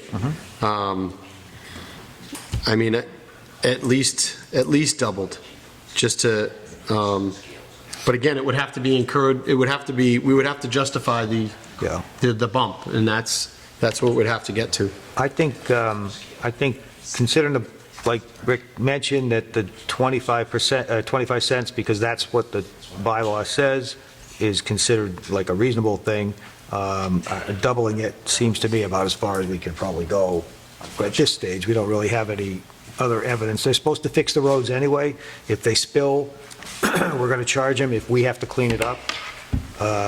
So the only thing that's left is like Dave points out, if there's potholes or something like that, that have to be addressed. So. In regards to the potholes, so there's already potholes out there that are going to just get crunched right now. Are we going to ask Steve Baylor to catch those holes? Yeah. Can we? We have those fixed anyways. Why don't we say it this way? We'll let the highway surveyor know that there are potholes out there and that the residents are concerned that those potholes are only going to get bigger if we have truck traffic on it, and can he do something about it? Because we can't, but he can. So can we make a note to just to send something to Steve? Okay, so you want to, I'd say we raise this to 50 cents and... I would say at least 50 cents, yep. That would be $10,000 for the project. That might get the driveway done. Okay. Did we agree on everything on this thing? Questions. Oh, I didn't see it. Yeah. Yeah. If you don't mind going to the podium, because again, Just so they can hear you. it amplifies what you're saying, but we're on TV, and somebody might think you have a great voice and want to give you a job on The Voice or something. I don't know. The wording in that, where they're responsible for the roads, is that the entire town or just Lincoln Street? The entire, well, whatever I don't know what it says. Condition number 6, Morse Brothers shall be responsible for all damage to any public way from traffic occurring in connection with the earth removal entering or exiting the property. So public way would be all the roads. Any road. Yeah, I mean, I'm not trying to sound selfish It's or gonna nothing, be but tough to, the way that it's written, it's open up where they could fix a pothole on Thompson Street because Right. of this project. Right. It's going to be tough to tie it in once they get out of Lincoln Street. I would definitely want to make sure any monies raised would go back to Lincoln Street. I mean, that just makes sense to me, so. Yeah, me as well. It's a little bit difficult with finding. It'll be in it goes into the general fund. But we can, next town meeting, we could potentially look to allocate that, but with government accounting standards, you can't just take. Can't just take money and give it for what? Well, this is a general account, right? It's not like a revolving fund or something like that. Not for the permit fee. Right. My bad. But we could look at town meeting in the spring to allocate additional funding equal to the amount received. Okay. But it would be, it's not something we could do immediately. Gotcha. We forgot, so Cody did add condition 23, which, can you read that again? Sure. Any amendment in law or regulation that results in a change to any of these conditions must be revisited and approved by the Board of Selectmen prior to implementation. I'll send you the revised. Okay.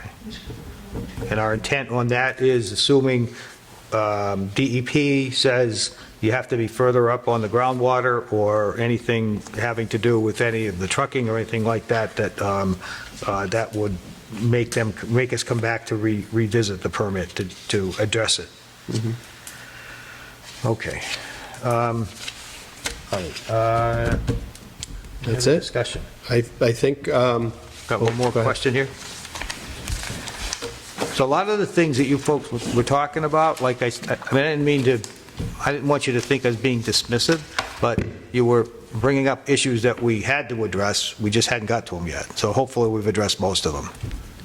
So I just had a couple of questions about, one, could we put a stipulation in there? I know it will extend the project. I feel very strongly about from 2:30 to that 6 o'clock mark, they shouldn't be running trucks in the neighborhood. You want to hold the trucks before 6:40 when the buses come through, and then you want to, at 8 o'clock, hold them, and then when the bus comes for the 2:20 and the 3 o'clock drop, I feel like the truck shouldn't be going through the neighborhood when the school is out. I feel like the kids are on the roads out there, and you have two trucks if you have a truck coming and you have a car coming, those trucks should give way. One, they should stop and because we got people walking and traveling and kids out there. Like, I just feel like the kids should be one of our main priorities, and I feel like you can make that determination, but I feel like a stipulation. What hours would you think are reasonable? 3 o'clock, 4 o'clock, what? So if they wanted to start at 7, right? So they would miss the... Well, you don't want them starting any earlier, right? Right. Right. So because they couldn't, because the school bus leaves our neighborhood at 6:40 for the high school and the middle school. Mhm. And then the bus comes back around to get the elementary school at like 8. So, and then they could start back up again, and they could go from 8 to 2:30. And the kids from the middle school and the high school get home at that point, and then the other younger kids are coming into the neighborhood at 3 when their bus load comes in. I just feel like that should be a stipulation. The bylaw says, it doesn't say we have to allow those 7 to 5, right? It just says that's the only period of time we can allow it. So obviously, if we cut the time down, it's going to extend the amount of time it takes them to do their work. We already have 1,400 trucks coming through our neighborhood, so. So I know I have elementary school age kids, and I know they go through a lot of their neighborhoods at 3 o'clock is kind of the standard time. If we could look at maybe 3 o'clock. I mean, I know the high school kids would be home, but I will say that high school kids hopefully have a little more awareness than the elementary school age kids. So maybe we look into a 7 to 3. And like I holding the said, buses during the bus more hours. restrictive we have it, the Just gonna be longer it's longer. going to take. Right. So, I mean, I don't have any objection to that. I don't think the bylaw prohibits us. It just says we can't go beyond those hours. Beyond that hours, yeah. So, And the other thing is, when James Perry was here, the building inspector, he was monitoring the bogs. He was actually monitoring where he would go and check the bogs out. He would actually monitor where the sand was going also. He was keeping track of that. I'm sorry, who does? James Perry, the old building inspector. What about him? Was monitoring the bogs. Oh, well, And he was going and seeing where the yeah, sand so was going. We just hired a new building inspector. Oh, yeah, I met him. We can't have a town employee follow these trucks to Oh, we're not other going to do towns. that. No. No, we're not going to do that. No, But- not follow, but like, maybe he's the one that could monitor. We were saying, somebody could monitor from the town. I don't want to add something to somebody's that just started here, but James was doing that. Like One of the conditions says we can do reasonable inspections. Okay. It's going to depend. If things are going smoothly, we probably don't need to do it. If you folks are complaining because there's something going wrong, we probably need to do more. Okay. The water department at the beginning, just to mention this to you, they did have a problem with it the first go-around when it was the 120,000 cubic yards from the old documentation. So just wanted to bring that up. Okay. Thanks. All right, thank you. So we're making, so far to the draft, we're adding paragraph 23. We're changing paragraph 1 to 7 to 3, and paragraph 3 to 10 miles per hour. Could I offer And another? I'm sorry, forget, one other thing, paragraph 20 from 25 to 50 cents. Yep. Could I throw something out to see if the board wanted to do it? To touch base on what Dave's idea was, could we maybe have a handout for every truck driver that comes in, that maybe we provide, that Morse would provide to the truckers? That would basically give them a rundown of speed limit, rules of the road, just to hand out to the truckers to make sure that everybody's on the same page. I think Mr. Winowitz has an idea, because I think that's what they do over there on the landfill. Oh, Manville, okay. Chris Winowitz, 129 Circuit Street. On the other side of town, we've had problems with trucks too, and that was part of the agreement, that every truck driver, even if it's a third-party contractor, signs the rules that go through the neighborhood. And if they violate any of those rules, a neighbor complains and they investigate it, then they're fined, or the company pays the fine. I think the money goes to the food pantry. Food pantry, yeah, it does. Okay. And then they look into it. Sometimes the truck driver didn't even have the rules with them. Sure. They blow through stop signs or leave the designated route. So what are we going to have them, what would be on that paper? I mean, we'd have to go through it, but essentially the speed limit, the hours of operation, basically what their expectations are as part of the project. And I know folks are a little concerned where there's different contracted companies. So at least this way, everybody couldn't say they didn't know, right? Because they have a handout that it Well, that would be up helps to out. the people removing the material Right. to be at the entrance of the site saying, read this, sign it, give it back to me, if you're gonna be trucking this. Well, that's what he's talking about. I'm not sure what to do with that, Shelley. Cheryl Howell, 42 Second Ave. That language for you tonight, because I got to think about that, how we would word that. But we can require something like that. I just don't know what the language will look like, but we can definitely require it. If that's Why don't we put in the condition, well, we have to, just procedurally, we have to decide this tonight.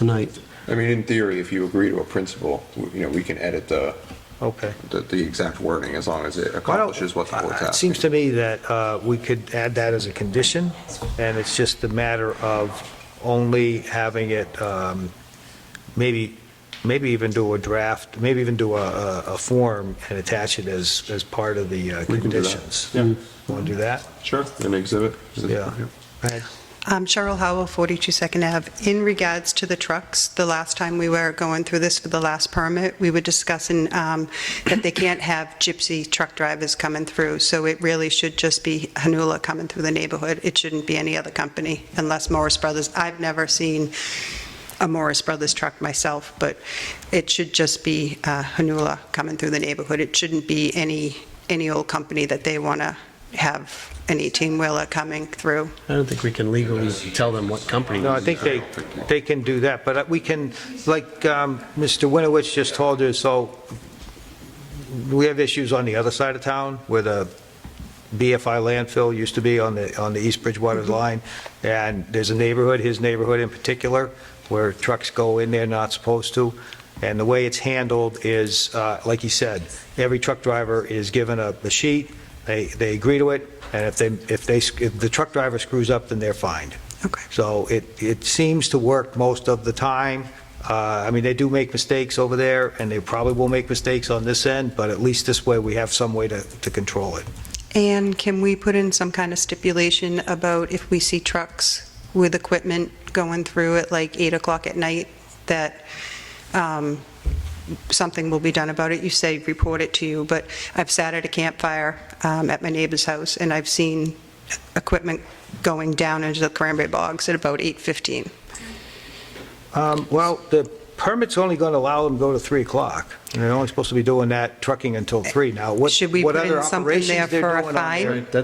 Is this just talking about trucks, or is this equipment, I guess? It was, Trucking equipment in his truck. it was a, like a flatbed, 18-wheeler flatbed. It was a huge, with some kind of front-end loader or something. I think you're covered They bring here. their earth removal equipment. Under which one? Number 1 says, shall include without limitation starting of engines, loading and unloading of trucks, preparation yeah. of work. Maybe we're defining it, that, again, Absolutely this is how it's nothing. being defined in our Yeah. draft here. Starting engines, loading, unloading of trucks, and preparation of commencement for work can't start till 7, and has to end by 3. Right. Can we- And Do we could include- we have a fine if they're Just trucks. doing something at 8 o'clock at night? Well, it shouldn't be. I mean,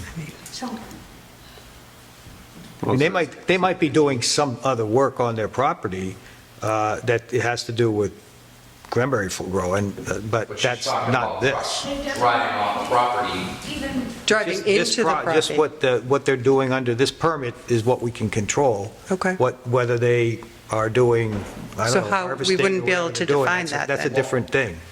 No, it should be defined as during your earth removal job, any trucking during this earth removal permit should be limited to 7 to 3 o'clock. Even if it's having to do with whatever they're doing? I mean, they're at least during the permit. I mean, the other times, then you're Otherwise, saying, what's the point of writing the Well, stipulation? so this is an earth removal permit, that's what we're dealing with. Yeah. Not like cranberry harvesting or, Every harvesting's done. well, I know that, but I'm just giving an example.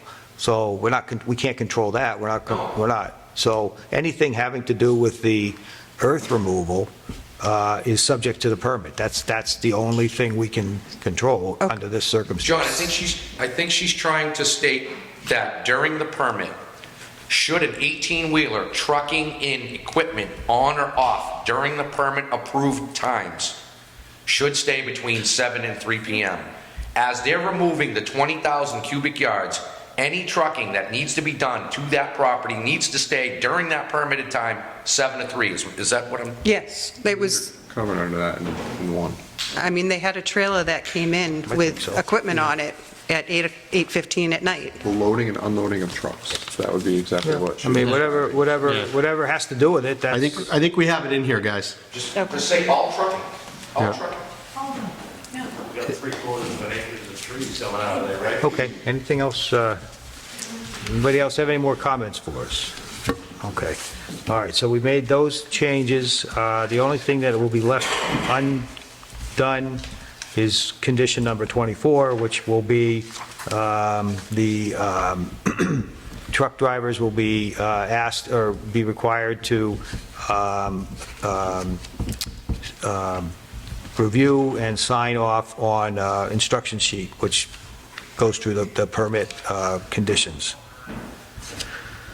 Okay, anything else? You have one. Well, you got one here. Oh, go ahead. Another one there. Where? Oh, back there. Okay. Did you take into consider, Cheryl Howell, 42 Second Ave. I think we know now. We know who you are. So did you take into consideration that I know it's going to extend the permit even longer, and, either way, they're still coming through the neighborhood. The no trucking during school vacations and holidays. Yeah, no holidays. You said no holidays, but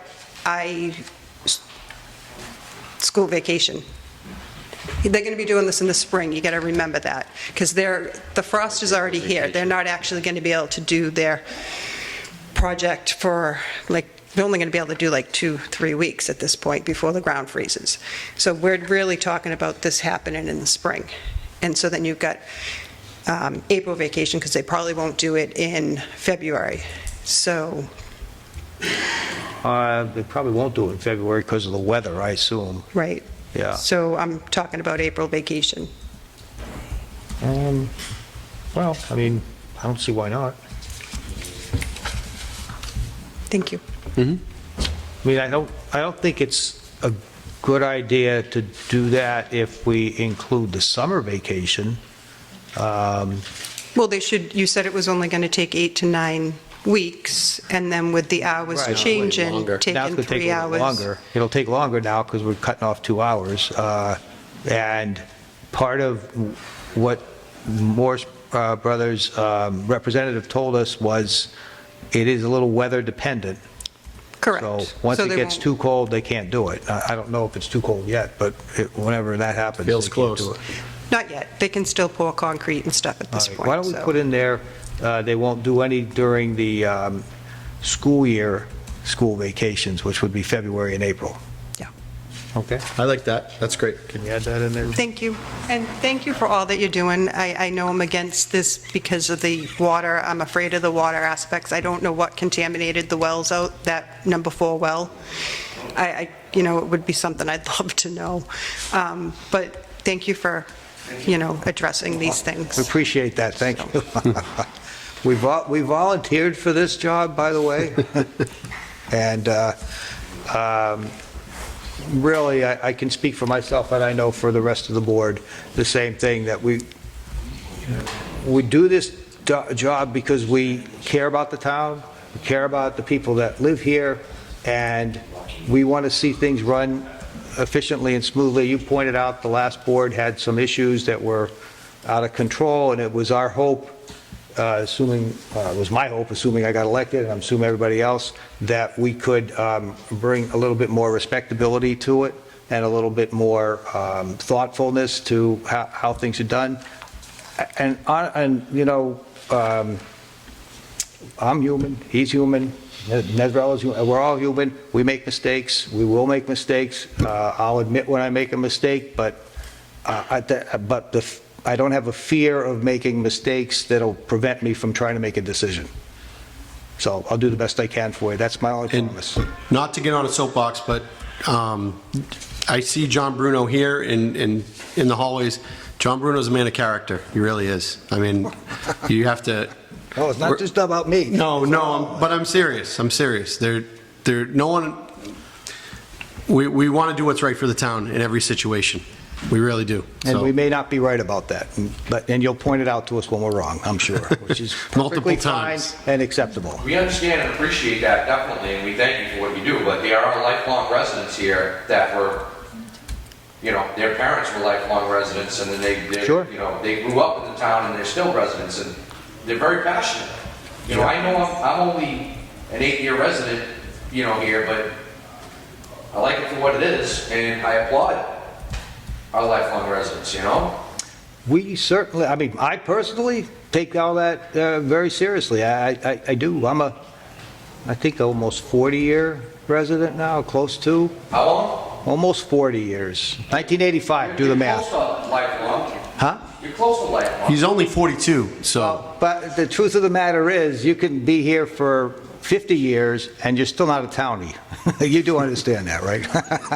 If you didn't come over on the Mayflower, you don't count. So That's it.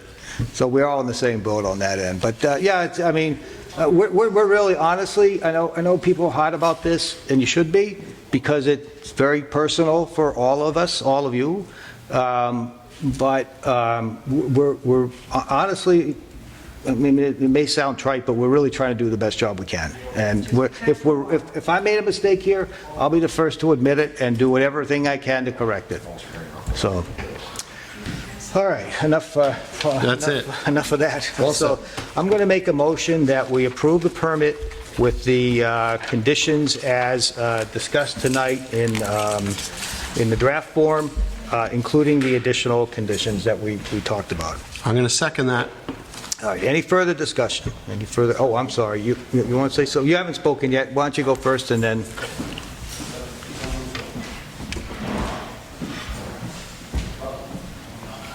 Kathleen Berry, 34 Highland Circle. I appreciate all the work and the listening ear you've had. You just added a provision about the trucks needing to sign an agreement that they're going to follow the rules, but we haven't stipulated anything in there should they break that, like the one that we have for Circuit Street. Is there a way that we can add a fine if they have not complied and maybe put it towards a fund for the conservation of Halifax, seeing as that seems to be the topic of discussion and concern? I think your best bet would be, thank you. Our general bylaws allow the general provisions for any any violation. Any violation is a $300 fine.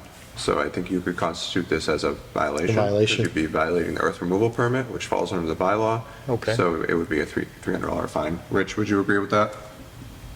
I think 300 is a little steep, though, for this. It is the bylaw. It's the bylaw. You're still... You're on mute again. You're muted, Rich. Can you hear me? Yes. We got you now. Okay. I agree with that with you, Cody, and I don't think it's appropriate to put it into the permit. It's not appropriate because it's in the bylaw? Right, because it's already in the bylaw. So it'd be a violation of the permit, violation. is the way we're seeing it. And that, correct me if I'm wrong, and that usually our building commissioner would be the ones that would issue those. Is that how this process would work, or? Well, not necessarily. The building commissioner oversees zoning enforcement. This isn't a zoning bylaw. Issue. This is a general bylaw. I guess who would be the enforcer, I guess, is we the would question. definitely discuss it internally. Okay. Somebody on behalf of the board would. Okay. Okay, there you go. I keep missing you, I apologize.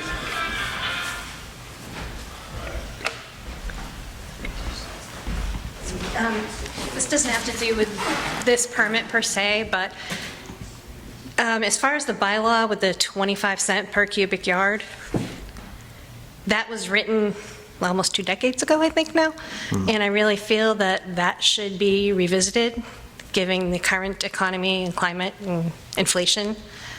So I would suggest that that be something put before the town to raise that rate, because 25 cents is a little ridiculous in this day and age. Okay, yep, that's something that we can put on the agenda for a future town meeting. Thank you. It's not a zoning bylaw, but... No. All right, we have a motion and a second on the floor. I don't see any other discussion. All those in favor say aye.